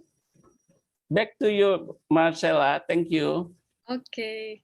Thank you so much, Professor Dr. Mutaharudin Mansur, for the very interesting presentation on building healthy human capitals through freedom learning. And dear participants, a kindly reminder to please drop your question on the Q&A box. Thank you so much. We will answer the question later after all the presenters finish the presentations. And now we will show you the video clip testimony from SMA N2 Sambas, Kalimantan Barat on the impact of programs and activities of RECFON to the school. Please, thank you.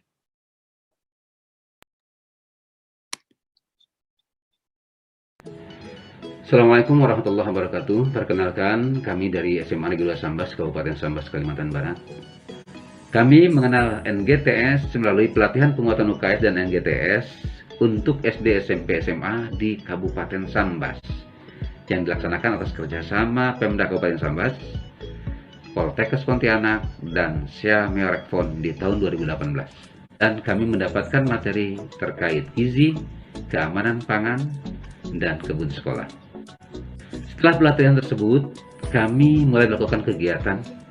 Di antaranya, yang pertama, senam pagi bersama seluruh warga SMA Negeri 2 Sambas. Selanjutnya, kami juga melaksanakan sarapan sehat bersama setelah senam, di mana siswa membawa sarapan pagi dari rumah. Dan setiap sebulan sekali, sekolah menyiapkan sarapan tersebut. Kami juga melaksanakan literasi gizi dan kesehatan setiap hari Kamis yang disampaikan nanti oleh para siswa didampingi oleh guru yang mengajar di jam pertama. Sekolah kami juga mendapatkan pendampingan dari SEAMEO RECFON dan Poltekkes Pontianak yang didukung Dinas Pendidikan Kabupaten Sambas hingga saat ini. Selain pendampingan dalam pelaksanaan GTS, kami juga mendapatkan pendampingan pembuatan rencana tindak lanjut yang kami rasakan sangat penting dan membantu agar pelaksanaan GTS dapat terencana dan termonitor dengan baik. Selama masa pandemi, pendampingan reguler dilakukan secara daring melalui diskusi grup WhatsApp dan Zoom. Saat pandemi, kegiatan aktif UKS di sekolah kami vakum. Di awal tahun 2021, saat sekolah sudah kembali dilakukan secara tatap muka, kami melakukan sosialisasi mengenai program NGTS kepada orang tua siswa. Banyak manfaat yang kami peroleh setelah mengikuti program NGTS. Di antaranya, kami mendapatkan pengetahuan baru di bidang gizi dan kesehatan remaja, termasuk tentang kantin sehat dan jajanan sehat. Kami juga mendapatkan banyak masukan dalam penguatan UKS, karena program NGTS memang bertujuan untuk memperkuat UKS. Demikian yang dapat kami sampaikan. Saya akhiri. Assalamualaikum warahmatullahi wabarakatuh.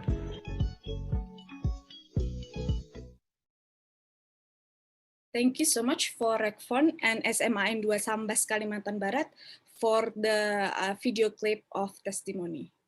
And now I would like to invite the fourth presenter, which is from SEAMEO Kitab in Science, Dr. Indrawati, which is the director of SEAMEO Kitab in Science. She earned her doctoral degree from the Indonesia University of Education in Management of Education in 2013.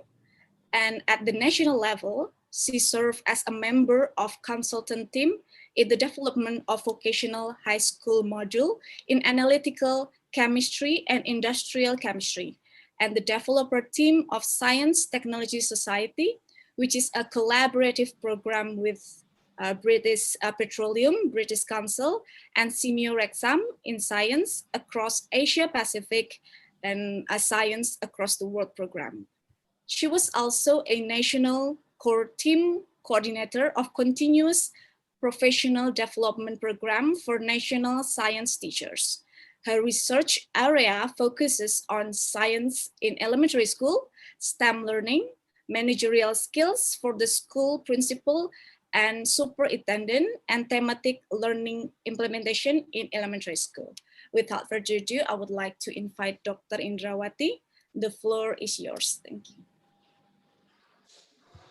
Thank you very much, Ms. Marcella. The Honorable Secretary General of Ministry of Education, Research and Technology, Director of SEAMEO Secretariat, the Honorable Panelists, Board of Directors, and all participants of webinar. Assalamualaikum warahmatullahi wabarakatuh and good morning. Thank you for joining this webinar. In my presentation today, I would like to inform our program in developing science teachers' competency and improving science teaching learning as demanded by 21st century curriculum. Allow me to share my presentation. Ladies and gentlemen, SEAMEO Center for Kitab in Science, or SIKIS, is one of the centers in Indonesia and also one of the kitabs in Indonesia that was established on 2009, located in Bandung, West Java. And the main purpose of establishing Kitab in Science, among others, is to improve the competency of science teachers and educational personnel in the field of science in the Southeast Asia region. And SIKIS provide a relevant and quality program in professional excellence for science teachers and education personnel through capacity building activities, resource sharing, research and development, and networking. And next. To achieve the SIKIS main goals, our vision is to be a center of professional excellence in the area of science teaching for teachers and educational personnel within the framework of sustainable development. And to achieve the vision, we conduct following activities as our mission. Next.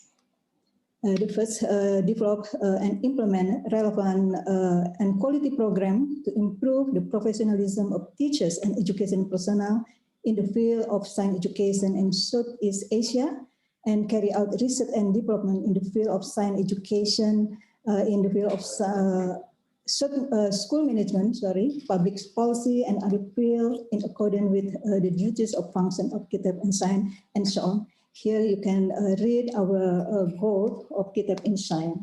Next. And from our vision mission, we have that the existence of Kitab in Science can contribute to improve our of-science teaching learning quality toward a better of life through the study of science. Ladies and gentlemen, in carry out the mandate, SIKIS refers to the policy direction of 2020 to 22-25 national education development, especially in the improvement of the quality of teaching and learning and the professionalism of teachers and education personnel. And to improve the learning and teaching quality, SIKIS also adopting the strategic plan of SEAMEO 7 priority areas for education, science and culture 2021 to 2030 as policies guidance to direct the center in achieving future goals. And here you can see that in the SEAMEO 7 priority area are the first one, achieving universal early childhood care and education, and the second, addressing barrier to inclusion, the third, resiliency in the face of emergency, the fourth, promoting technical and vocational education and training, the fifth, the revitalizing teachers' education, sixth, harmonizing higher education and research and adopting the 21st century curriculum. In point 7, in adopting 21st century curriculum, there are an indicator that by 2030, all member countries should have integrated the 5 Cs, PSD and BCED, into their national curriculum. As we have known that in 21st century in the 21st century, students are required to have a number of skills, including those who are familiar with the abbreviation 4 C's: critical thinking, creative thinking, collaboration, and communication. And in indicator 7.3, in this, the target of the 21st century, 5 C's are stated. So we identified the 5th C with a computational thinking. And to support the achievement of this indicator, SEAKIS determined its flagship program which include STEM, computational thinking, and climate change education program. With the primary program of STEM, CT, and CSEC, we hope to contribute in improving the quality of science learning in Indonesia, especially to achieve the creation of Pelajar Pancasila, or student of Pancasila who possess critical thinking, creative, independent, faithful to God Almighty, and have a noble character, mutual cooperation, and global diversity as well. And ladies and gentlemen, as I have mentioned earlier, SEAKIS activity focus on SEAMEO number 5 and 7 priority, and activities related to number 5, including revitalizing teachers' education through the capacity building of teachers to improve their competency. Capacity building activities that we hold are training, seminar, workshop, and another our main activity. And we also conduct research and development and give award to science teachers who have been dedicating their time, energy, and mind in improving the quality of science learning through the Ki Hajar Dewantara Awards. And SEAKIS also provide research grant to science teachers who research proposal approved in the SEAKIS research grant program. And here our training program are categorized as regular, non-regular, and customized training. Regular training is conducted for 10 days and 5 days for non-regular training, while the period for customized training is based on request. Next. Ladies and gentlemen, here is some picture of our activities. This is the International Conference and Webinar Series. Next. And here the winners of the Ki Hajar Dewantara Award. And next. And here the program of SEAKIS Research Grant. Yes, please. Next. Here is the testimonial from the teachers who have the SEAKIS Research Grant program. Ibu Imalia Din, and so on. And ladies and gentlemen, allow me to explain the SEAKIS High program. This year, in addition to conducting regular and non-regular training with participants from the Southeast Asia, we also conduct school assistancy program for STEM. And okay, next. Here the timeline improving STEM. STEM development has been conducted since 2015, which began with consolidation with various national and international institutions, and the initiation of the IBSE STEM in 2015 with Policy Forum in cooperation with ISTIC, UNESCO Malaysia, and was held on 23-24 February 2015, and so on. And in Indonesia, especially in 2018 until now, we focus on implementing STEM in school in Indonesia. STEM promotion strategy is carried out through integrating STEM approach. I think next slide. Bu, excuse me, kindly reminder you have like 2 minutes left. Okay, thank you. Thank you very much. The promotion strategy is carried out through 4 ways: STEM integration into national curricula, teacher professional development, collaboration, and publication.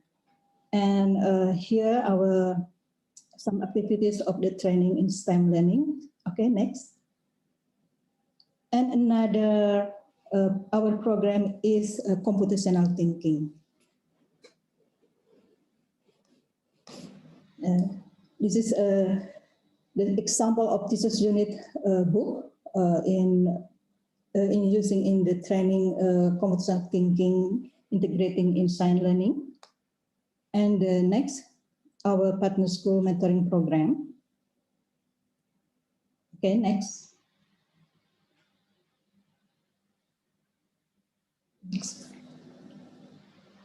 Yes, I think it is, allow me to 1 second.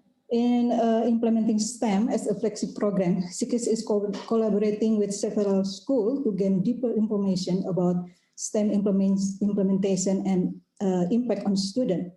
For partner school in implementing STEM, we use the STEM immersion guide reference developed by the Arizona STEM Network with the Maricopa County Education Service Agency as a framework. And we introduced 3 of 4 STEM implementation model for learning in school. In each of this model, there are 6 main categories, namely leading, teaching, learning, evaluating, budgeting, and sustaining that must be considered by the school. And next, in addition, we also consider the success factors that must be considered in STEM implementation, namely support, teaching, efficacy, and developing material. And we hope through this partnership program can have a positive impact of all parties involved in this program, especially for teachers, students, school principal, and others.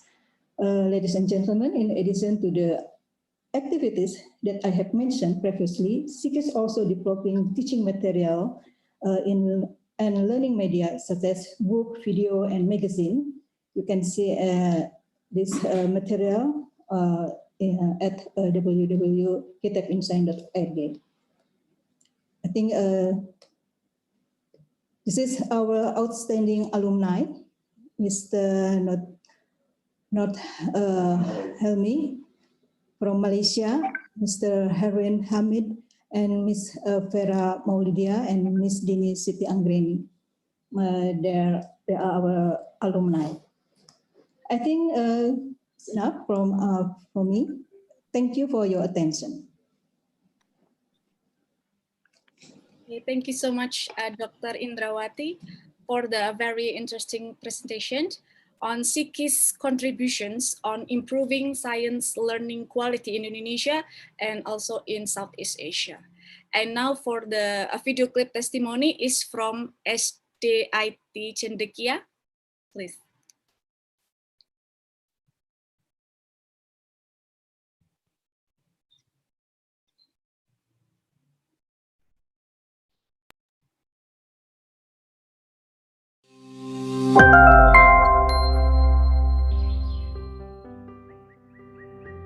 Sekolah kami berlokasi di Jalan Veteran nomor 100B Purwakarta, Jawa Barat. Kami berada di bawah naungan Yayasan Yasri di bawah bimbingan dan arahan Bapak Dr. Haji Agus Muharram MPD. Dalam rangka meningkatkan profesionalisme guru dan pengembangan kurikulum, yayasan kami, Yayasan Yasri, bekerja sama dengan SEAKIS sejak tahun 2020. Kerjasama kami saya rasakan sangat besar manfaatnya.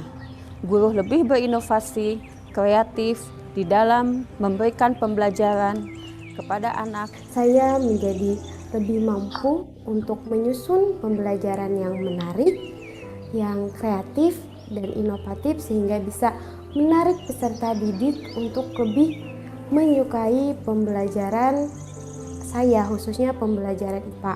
Bermitra dengan SEAKIS membuka wawasan saya betapa besar tantangan zaman yang dihadapi pada abad ke-21. SEAKIS bergerak masif memperkenalkan inovasi pembelajaran baru berupa pendekatan STEM untuk menjawab tantangan tersebut. Manfaat untuk siswa dan siswi sangat kami rasakan, di mana siswa dan siswi kami dapat berpikir kritis, berpikir aktif, berpikir kreatif, berpikir inovatif, dan masih banyak lagi. Tentunya hal tersebut dapat membantu kami dan juga dapat meningkatkan prestasi kami. Harapan kami ke depan, kerjasama yang sudah terjalin antara Yayasan Yasri yang di dalamnya ada SDIT Cendekia Purwakarta bersama SEAKIS ini terus berkelanjutan, karena yang sudah dilakukan pihak sekolah dengan psikis ini sangat bermanfaat bagi peningkatan profesionalisme guru di SDIT Cendekia Purwakarta.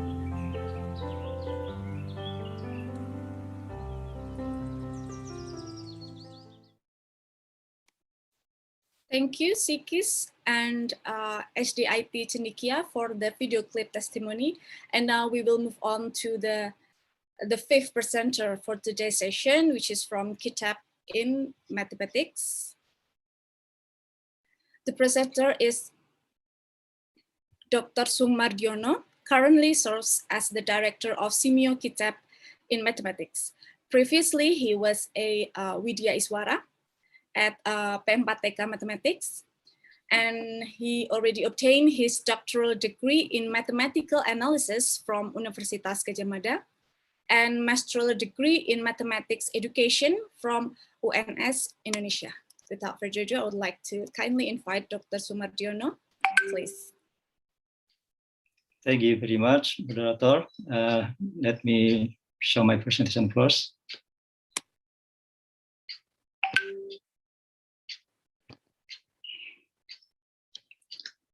Ladies and gentlemen, good morning. Assalamualaikum warahmatullahi wabarakatuh.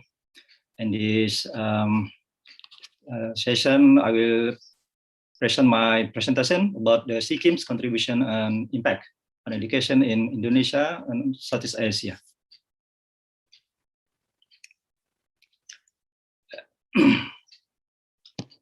SEAMEO is dedicated to developing and empowering teachers from across Southeast Asia through mathematics education.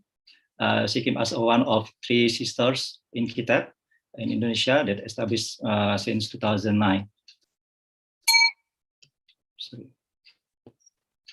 This is our vision and mission. I think our vision and mission is the same as our sister Kitab in science, but especially in mathematics educators.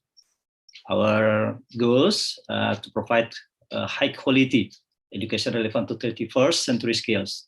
But also we need to establish extensive network and also to conduct research and development, as we mentioned later, and also to provide intellectual forums on mathematics education innovation. And we hope we can provide the policymaker with update data information about mathematics education also. This is our flagship program. There are 5 main. One is a course. There are reliable course, inquiry course, and customized course. And also we conduct workshops, seminar, and symposium.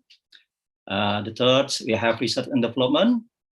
The fourth is academic publication. And also we conduct the program to community service program to village and also schools.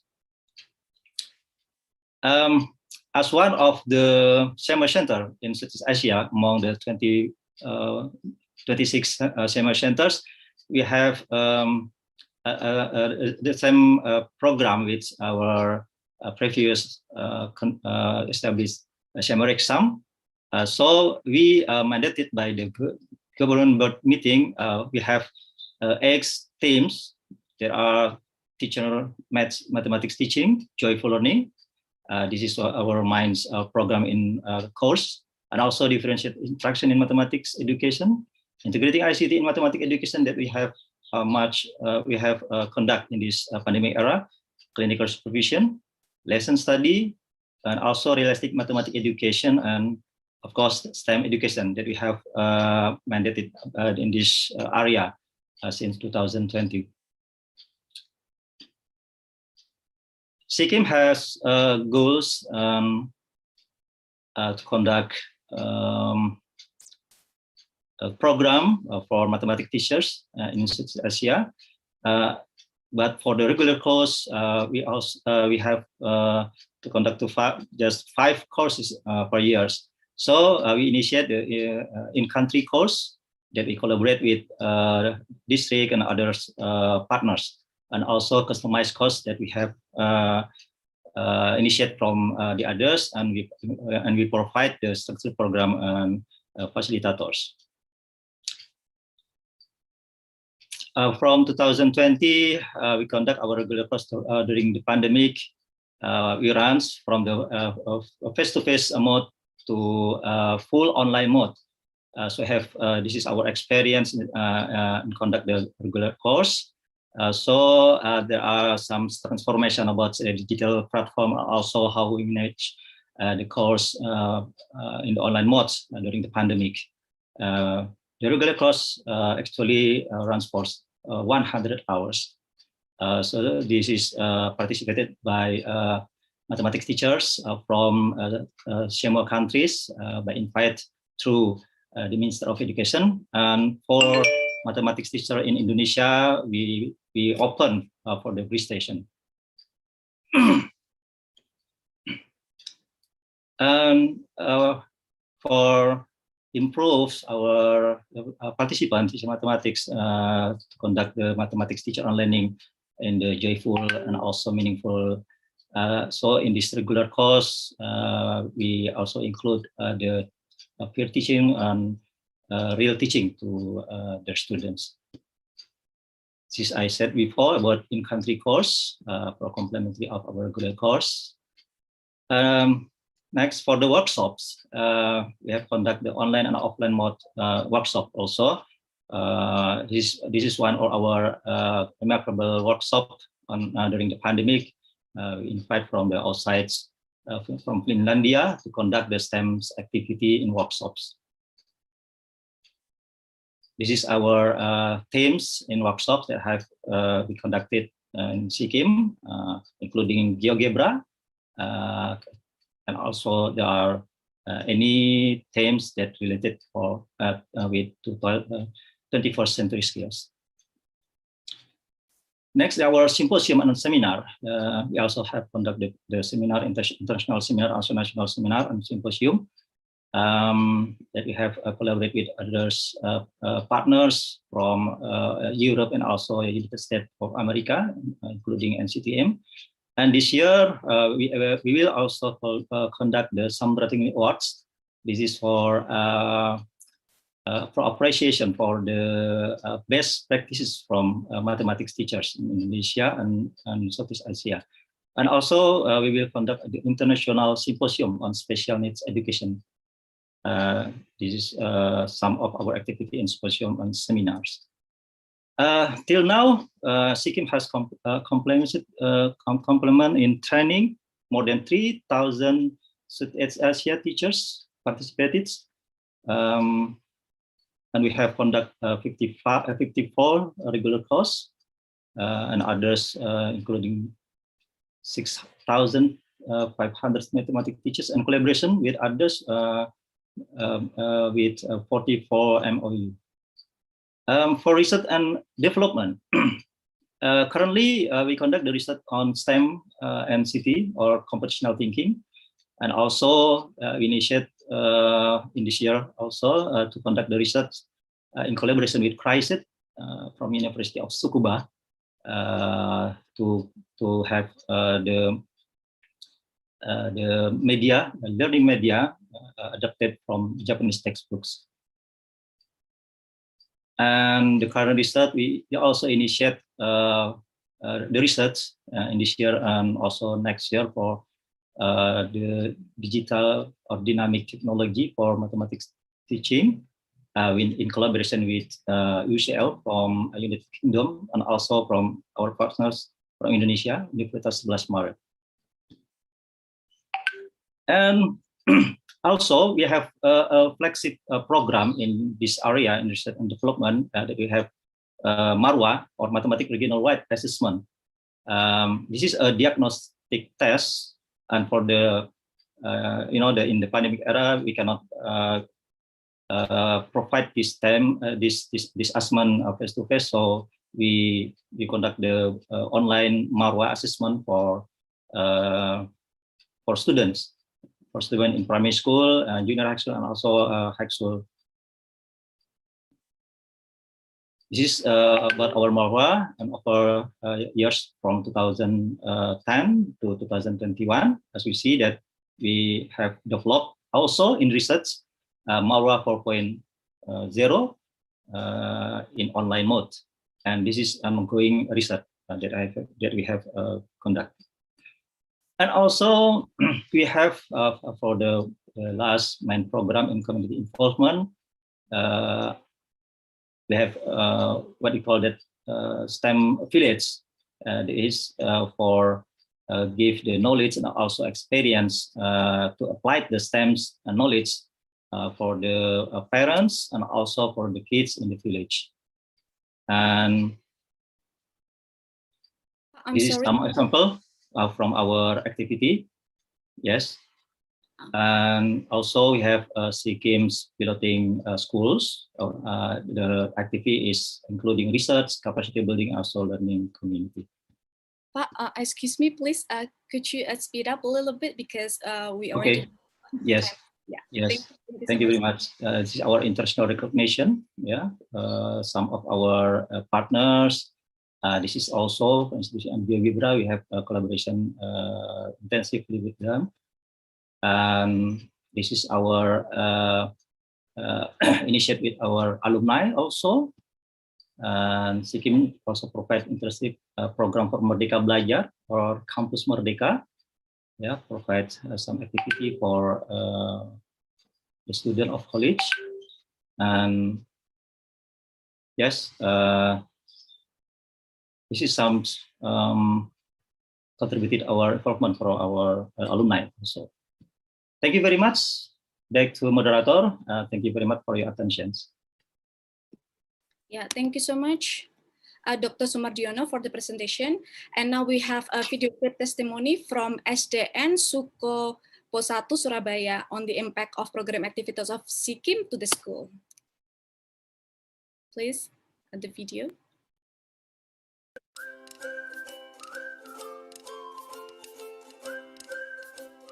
Hello everyone, let me introduce myself. My name is Rizky. I'm elementary school teacher. I am teaching in SDN Suko Posatu, Surabaya. I've known SEAMEO since 2011.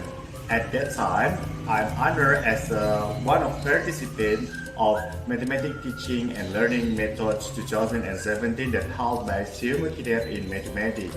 At that time, I was very surprised how SEAMEO treated me. They are very focused on the core of the lesson plans, not only of the surface like the form of the lesson plan or like the sequences of the lesson plan itself and so on. And it's very surprised me. They introduced me to teaching mathematics in different ways, not only about matters, but how mathematics skill can implement by the students in daily life. Since then, I'm very curious to join another event of SEAMEO in mathematics. At the same year, I am joined a course of Southeast Asia Realistic Mathematics Education for primary teacher in SEAMEO in mathematics. On that course, SEAMEO in mathematics taught me that mathematics is not only calculating, but also applying in daily life. Since that, I applied that term to my students. And you can guess, my students very enjoy my learning methods. And they grow to be a critical student and also to be a more cheerful student and very enjoying mathematics learning. And besides that, I also spread the knowledge that I got in SEAMEO into teacher in Surabaya. And I was facilitated by the Education Office of Surabaya to hold a course or workshop in joyful and realistic mathematics learning in Surabaya. And at the end, I also want to say thank you for the opportunity that has been given to me for joining as a member of SEAMEO in mathematics family. And I want to always engage in shaking event in furthermore. And for the last, you have to join all the shaking event and you will not regret it. Thank you everyone.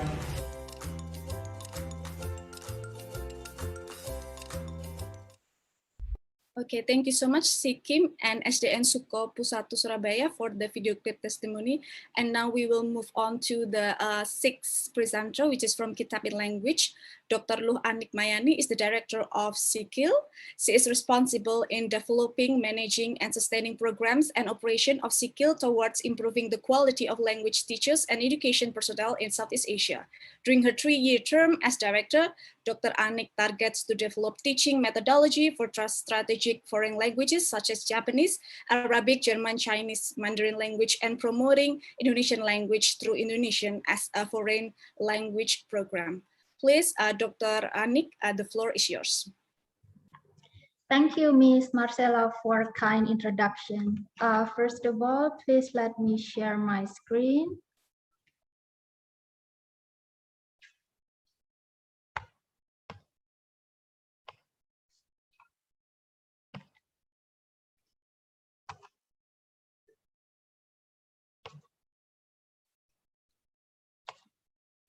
Okay.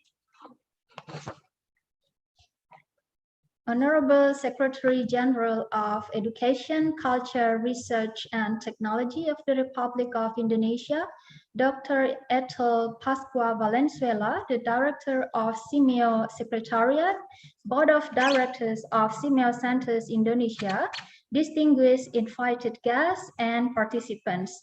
A very good morning to you all. Thank you very much for attending this webinar and for the time given to SEAMEO Kitab in Language to present our contributions and impact, especially on language learning in Indonesia and Southeast Asia. Ladies and gentlemen, SEAMEO Kitab in Language was established in 2009 based on the resolution of the 44th SEAMEO Council Conference in Thailand. So our focus are Indonesian as foreign language, and then we also have Arabic, German, Mandarin, Japanese, and mother tongue. Other than those languages, we also focus our programs on English and French. The fields of our services include learning resource development, research and development, capacity building, and networking. So our program, based on the SEAMEO 7 priority areas, especially the priority number 5, revitalizing teacher education, and priority number 7, adopting a 21st century curriculum. And we also based our program on the vision of Indonesian education. Ladies and gentlemen, here are the contribution of SEAMEO Kitab in Language in 2020. So along 2020, we have served 2,340 language teachers participated in our capacity building programs. We have developed 22 learning videos in the form of podcast video, as well as animated learning videos.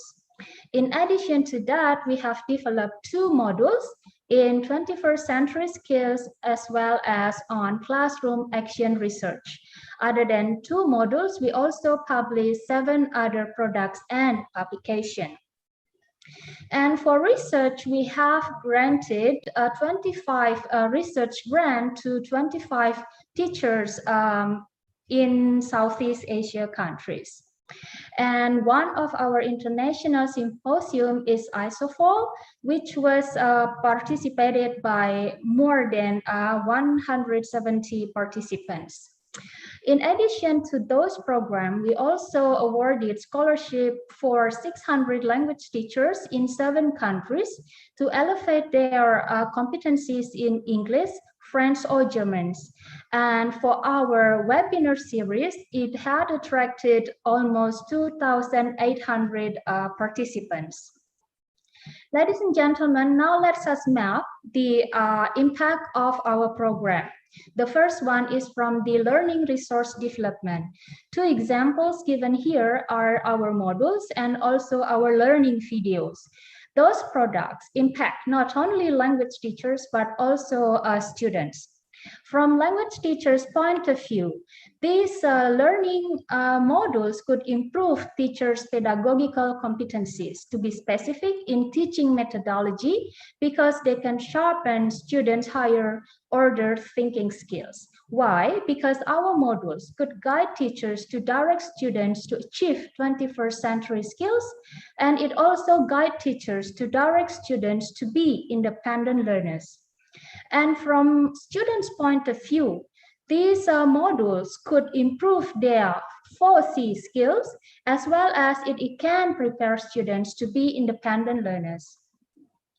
So from our capacity building programs, the programs initiated by SEAMEO Kirabin language can improve teachers' professional competency, for example, elevating teachers' foreign language competency levels. And our training programs, it can improve either pedagogical competency as well as professional competency, in this case, of learning material. And other program, training on language teaching research methodology, it can improve both professional competency as well as pedagogical competency. And from our research and development program, as this program, the outputs are either proceeding or book on good practices, so this program can improve the pedagogical as well as professional competencies of our language teachers. And from the cultural program, our program, Storytelling Competition Listening to Asia, it can help students to improve their awareness on the world diversity as a character building program. And in terms of language, it can improve students' speaking competency in 6 language choices. And our newly launched program in February 2021 to support Campus Merdeka is a School Literacy Club. This club is aimed to enhance life skills through literacy and also to improve foreign language skills or competency. And this club has built a literacy community which consists of almost 2,000 students, involve almost 300 interns and more than 200 teachers as supervisors. And it is involving 69 schools in 12 provinces in Indonesia. The activities, among others, book discussion, creative writing, poster presentation, and art performance. Ladies and gentlemen, we had conducted a preliminary research on the impact of this literacy club. So the survey was to measure numbers of books read by students within 2 months period, and then numbers of articles read by students in 2 months, frequency of a student visiting a library, online or offline, and also to measure the numbers of projects or outputs of this program. Let's compare this result with the research conducted by the National Library in 2017, which said that the average numbers of books finished read by Indonesian people a year are only 5 up to 9 books. And this program, ladies and gentlemen, successfully made students or forced students to read 1 up to 3 books in 2 months, or read 1 up to 3 articles in 2 months, and they visit library quite often, either online or offline, and numbers of projects created by students 1 up to 5 projects. We also compiled the teacher's perception related to the students' motivation regarding this literacy club. For teachers, this literacy club significantly increases students' interest in reading and writing. It motivates students to be more productive, creative, and to be more critical. And also it increases the students' frequency visiting school libraries. And from the competency in reading, writing, and speaking, teachers see that this program could make students to become more confident, expressing their opinions, doing public speaking, moderating, and they have a better understanding in news, film, and even literary works. And it also makes students more productive in writing literary works. So in short, based on our preliminary survey on the club literacy impact, we can say that it increases student interest in reading and writing literacy. It increases the frequency of students visiting school library, and it increases at least student literacy skills. Unfortunately, our data has not yet shown that it increases student collaboration skills. To conclude, ladies and gentlemen, our contributions give impact from teacher point of view as well as from student point of view. For teachers, our program improve their pedagogical as well as their professional competencies. And from students' point of view, it improves student 21st century skills, and it improves student awareness on the world diversity, building their good character and prepare students to be independent learners. And the literacy has improved the students' interest in reading and writing literacy. Ladies and gentlemen, we do believe that quality teachers create quality students and learners. Thank you very much for your kind attention. Please, Ms. Marcela.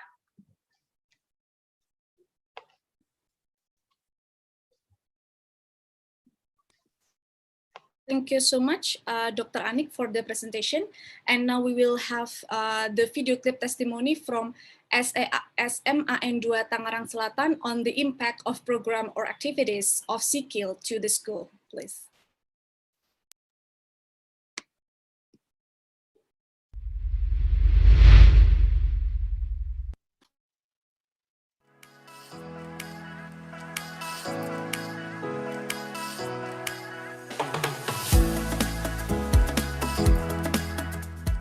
Konnichiwa, インドネシア出身のサバルです。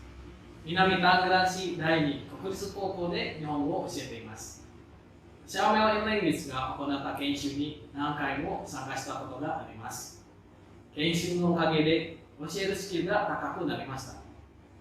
一番印象が残っている研修はポッドキャストを作る研修です。このおかげで今は自分のポッドキャストを作ることができます。SEAMEOエンレンゲ本当にどうもありがとうございました。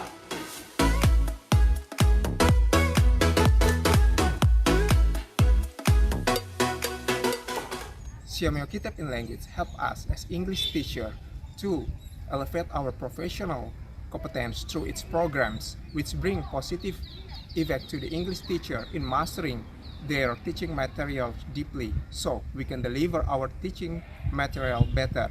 Indeed, it also bring positive effect to the student in learning English because they can enjoy the learning process. Thank you, SEAMEO Kitab in Language.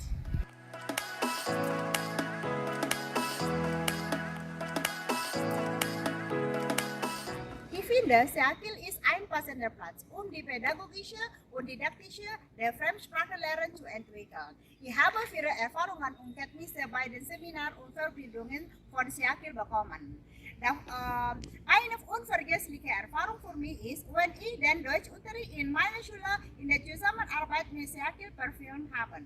Ich hatte auch die Chance, meine Erfahrung beim Unterricht in Covid-19-Pandemie in einem Seminar zu präsentieren.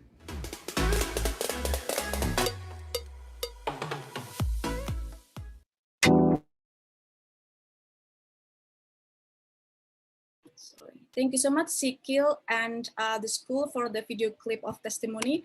And now we will move on to the last but not least presenter, which is from SEAMEO CSAP, Mr. Edfuti, served as a Deputy Director for Program in SEAMEO CSAP since 2018. He graduates his bachelor and master degree in science at Mechnikov State University of Odessa, Ukraine. He is also graduates another master degree from UGM Indonesia in political science focused on international relations. He becomes a civil servant at Ministry of Education and Youth and Sport Kingdom of Cambodia since 1994. Yeah, I would like to invite Mr. Edfuti. The time is yours, please. Thank you.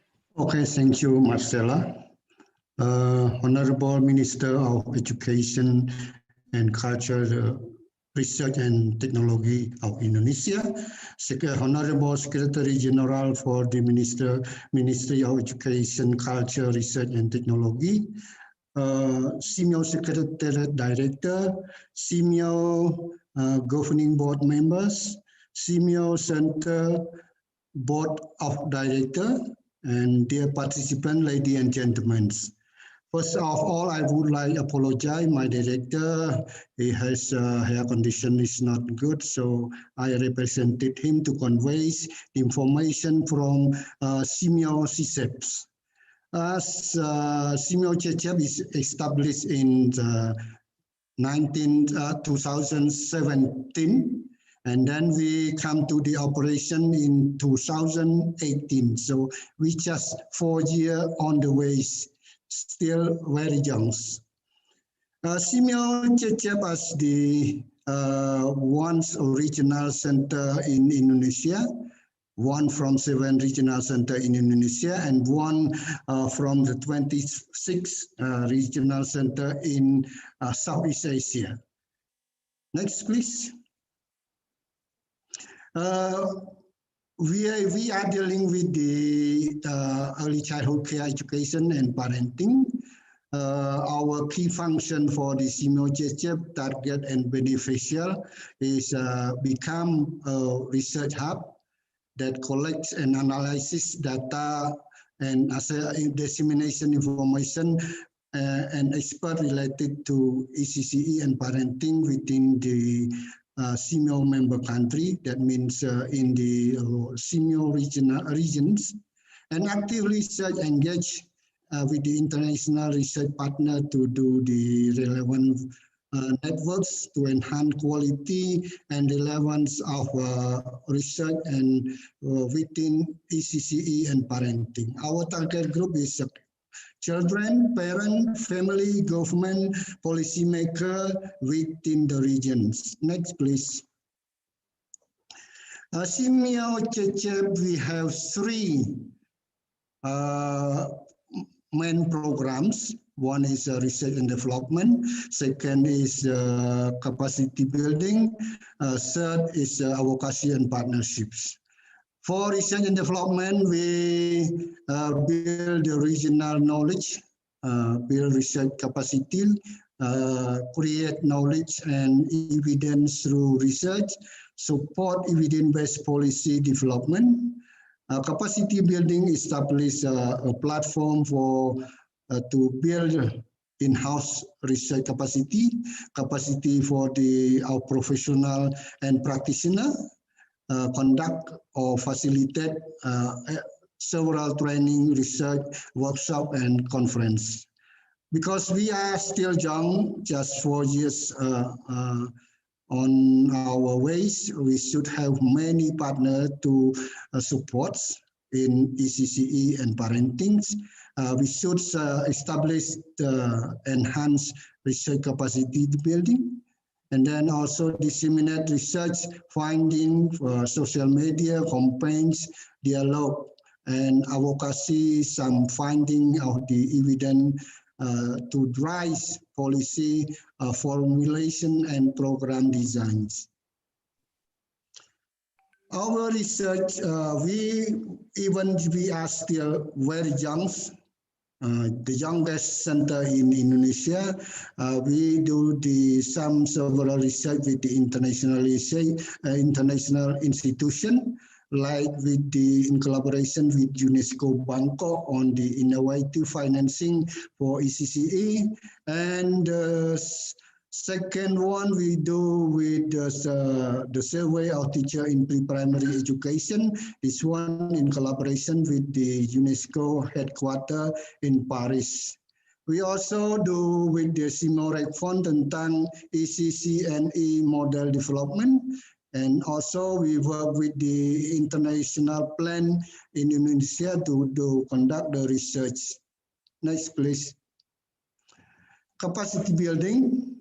ECC and parenting in Southeast Asia, we conduct in Cambodia, the training for ECC teacher in Cambodia, in Timor-Leste, in Vietnam, and several training we conduct in Indonesia, like in Lampung, Tasik, Jepara, Lahad, Bandung, Jakarta, Aceh, Bali, dan Batam. This is our several effort for trainings to improve the quality of the competency of the ECC teacher.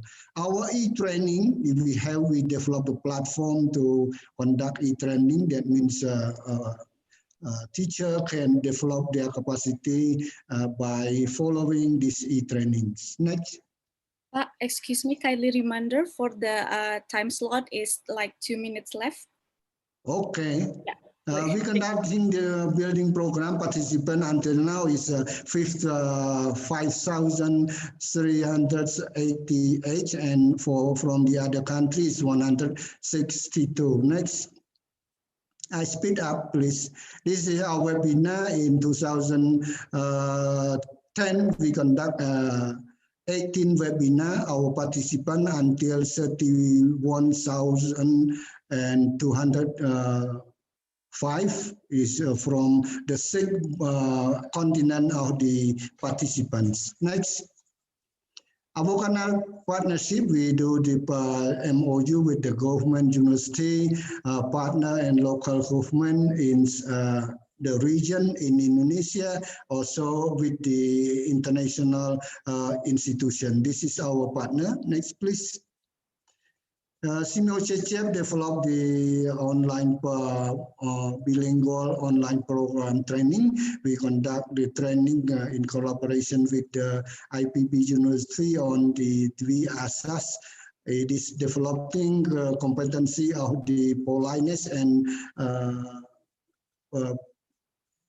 with this ministry, we do this, what we say, from English to local language. With the Ministry of Education, Youth and Sport in Cambodia, the conducting is newly 27 at until 30 April 2021. This is the research hubs that we will ask the research hub data collecting and other finding and developing best practices, and will be disseminated to Indonesia and to Southeast Asia. Next. This year we also would like to conduct the model of the HD, that advocating ECC center to improve their teaching and learning quality to a certain standard. Next. This is exchange intensive and exchange student to support the minister policy and to do the what we say internship of and exchange the student to be a good student with the competency output that oriented by the Ministry of Education based on BMKM. Next. Sorry, Mr. Itfuti, the time is up. Maybe to conclude. Yes. This is a training for teacher. Maybe just see if the participant want to get our slide, please contact to the SEAMEO with the www.SEAMEO, and then you can get contact to us and can ask for the presentation. Thank you very much. I give back to Marcella as the MC. Yeah, thank you. Thank you so much, Mr. Itfuti, for the presentation. And now we will show you the video clip testimony from Sekolah Alam Insan Mulia, please.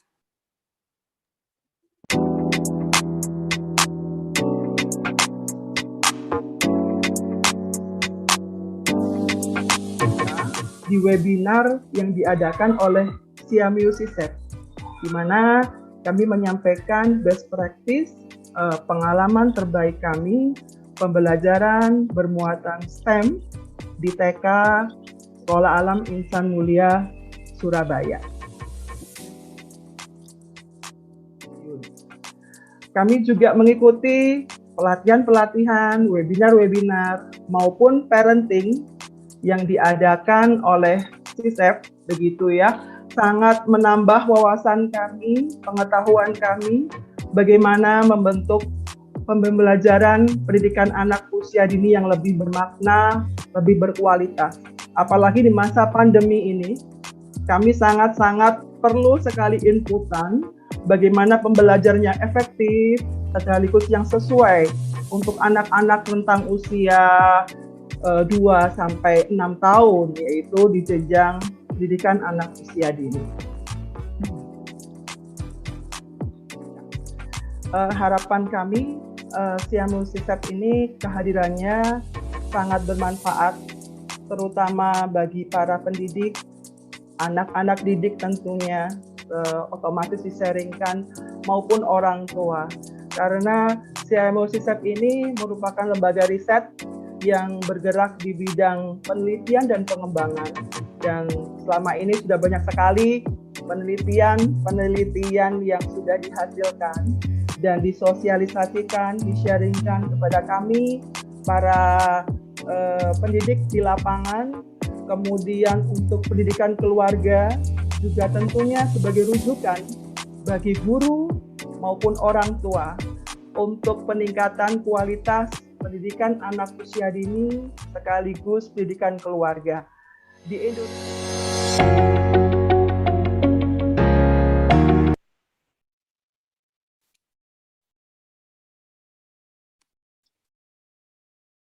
Okay, thank you so much for the video clip testimony from the school and from the SISEP. And now we move on to the question and answer session because we have a very limited time. The committee have select 2 questions. We're really sorry because the time is very limited. So the first question from Ibu Dini Siti Anggraini.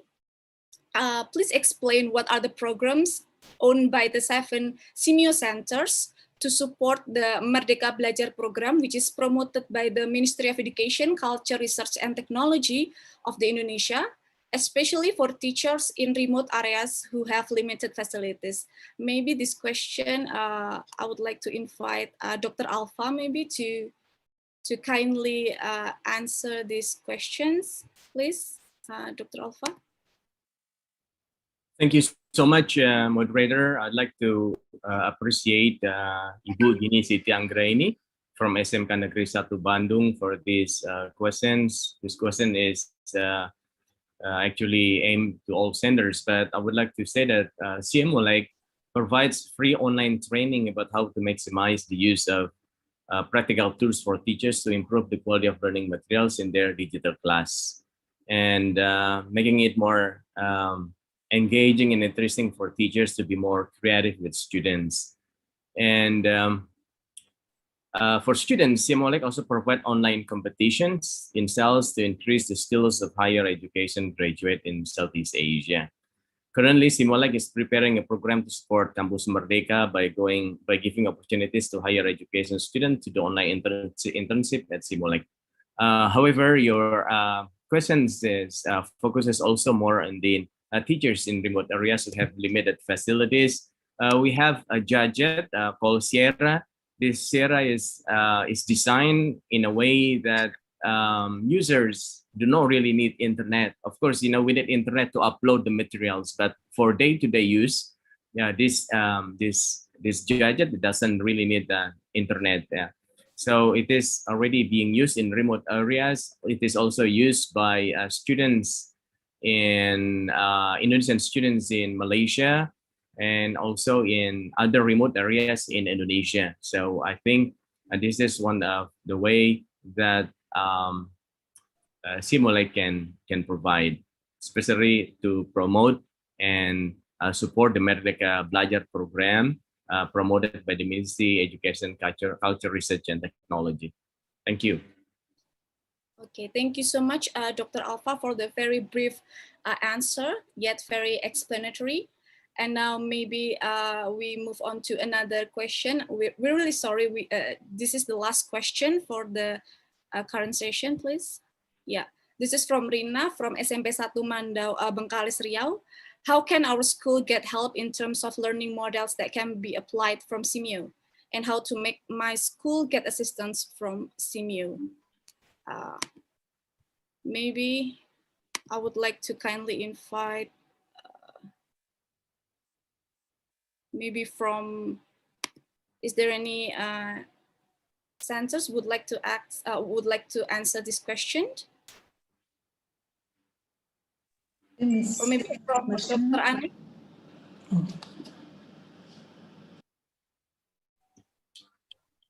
Excuse me, Marcella, are you calling me? Yeah. Okay. Yeah. Okay. Because you were lost just now. Okay, how can our school get help in terms of learning models that can be applied from SEAMEO? So specifically for SEAMEO Kitabin language, you can access our website, and all our learning modules are can be downloaded from our website. And regarding these modules, if you have further questions, just keep in touch with us or email us about the details of the use of these modules. And we, in addition to modules which can be used by in a training session, we also have modules which can be used by teachers as a self-learning modules. For further assistance from SEAMEO Kitabin language or other SEAMEO centers in Indonesia, I think you can just contact our social medias or our websites for further information. That's my response, Marcella. Thank you very much. Thank you very much, Dr. Ani.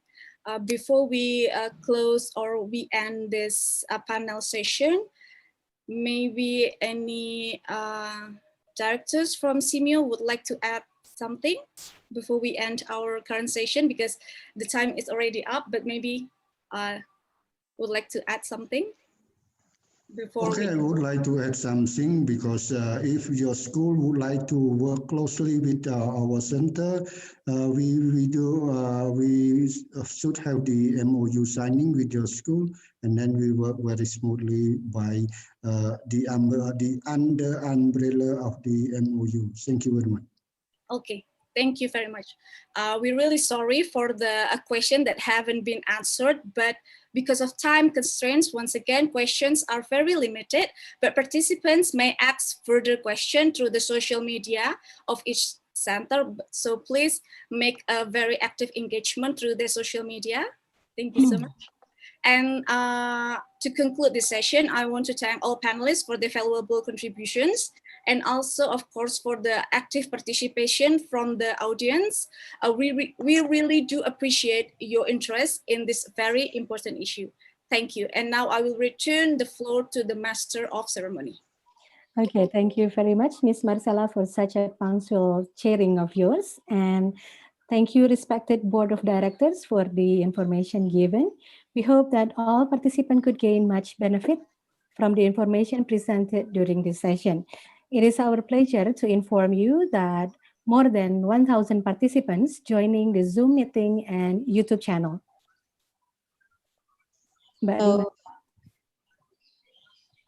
So ladies and gentlemen, before moving to our last item in the agenda, may we request all participants to fill in the evaluation form with the link that is available in the chat box. We also provided e-certificate for all participants for those who successfully fill in the form. May we also inform the materials of this webinar are available at the website of SEAMEO Centers Indonesia through the link at https://seameo.kemdikbud.go.id. Okay, thank you very much, Mbak Rima. Now, ladies and gentlemen, as our last agenda, yes. Now, ladies and gentlemen, as our last agenda, may we have the honor to invite Dr. Hendarman, the Director of Bureau of Cooperation and Public Relations, the Ministry of Education, Culture, Research and Technology of the Republic of Indonesia, to deliver his closing remarks. Dr. Hendarman, the time is yours.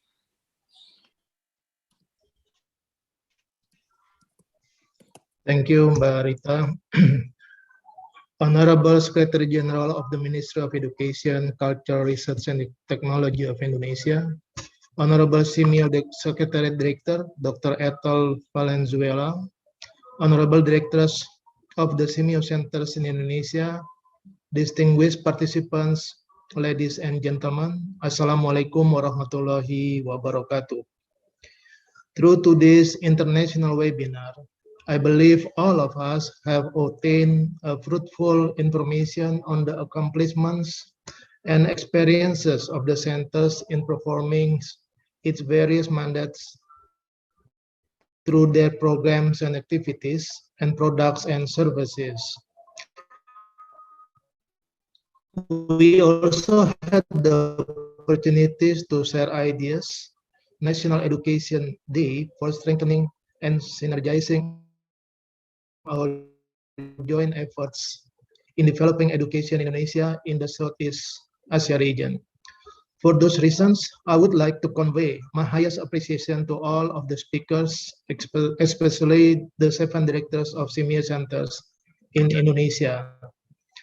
And the video clip presentations of testimonies of selected school heads, teachers on the impacts of programs, activities of the 7 SEAMEO centers to their respective schools has proven and convinced us how each center has been able to support and motivate schools and other related organizations as well as stakeholders to survive within this COVID-19 pandemic era. The initiative taken by the centers has been definitely in line with the policy of Merdeka Belajar, or the so-called emancipated learning.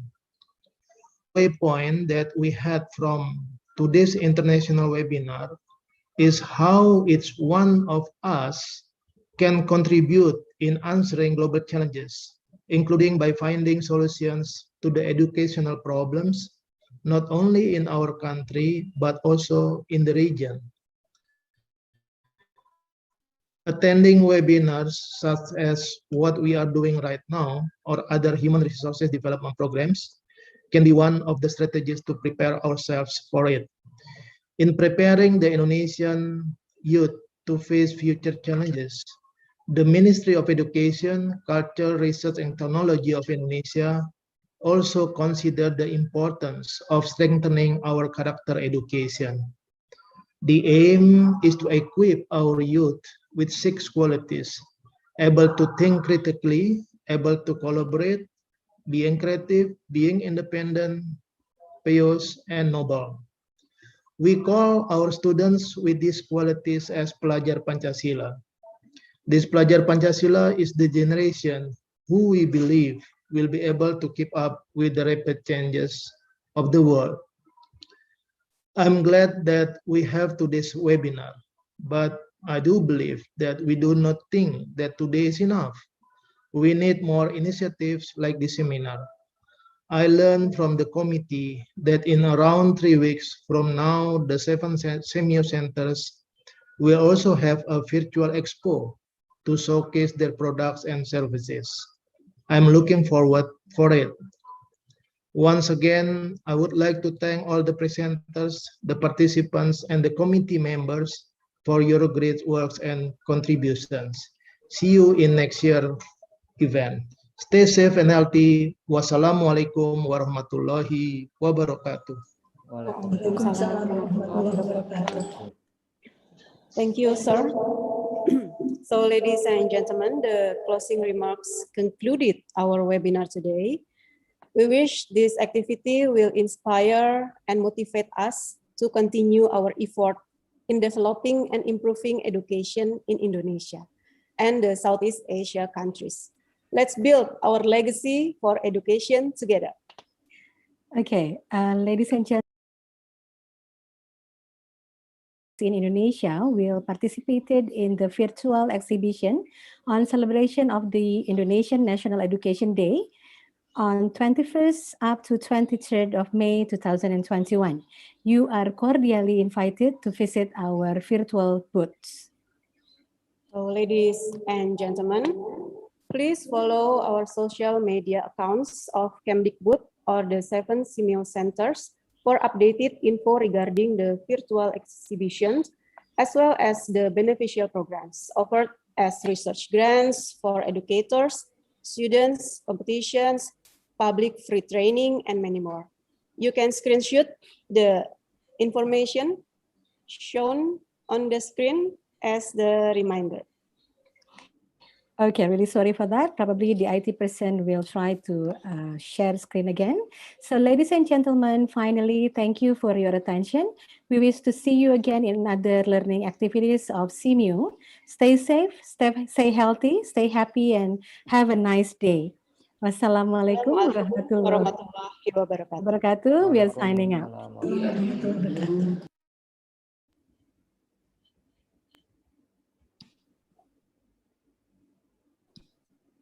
Thank you all. You're welcome, Pak Misbah. Thank you so much. Kasih ya semua. Thank you. Bye-bye. Bye-bye, Ibu. Good day. Thank you. Thank you, everyone. Semua, thank you very much. You're very welcome, Bapak. Terima kasih, Mbak Rita. Sama-sama, Pak Terima Herman. kasih, Pak Herman. Our pleasure, Pak.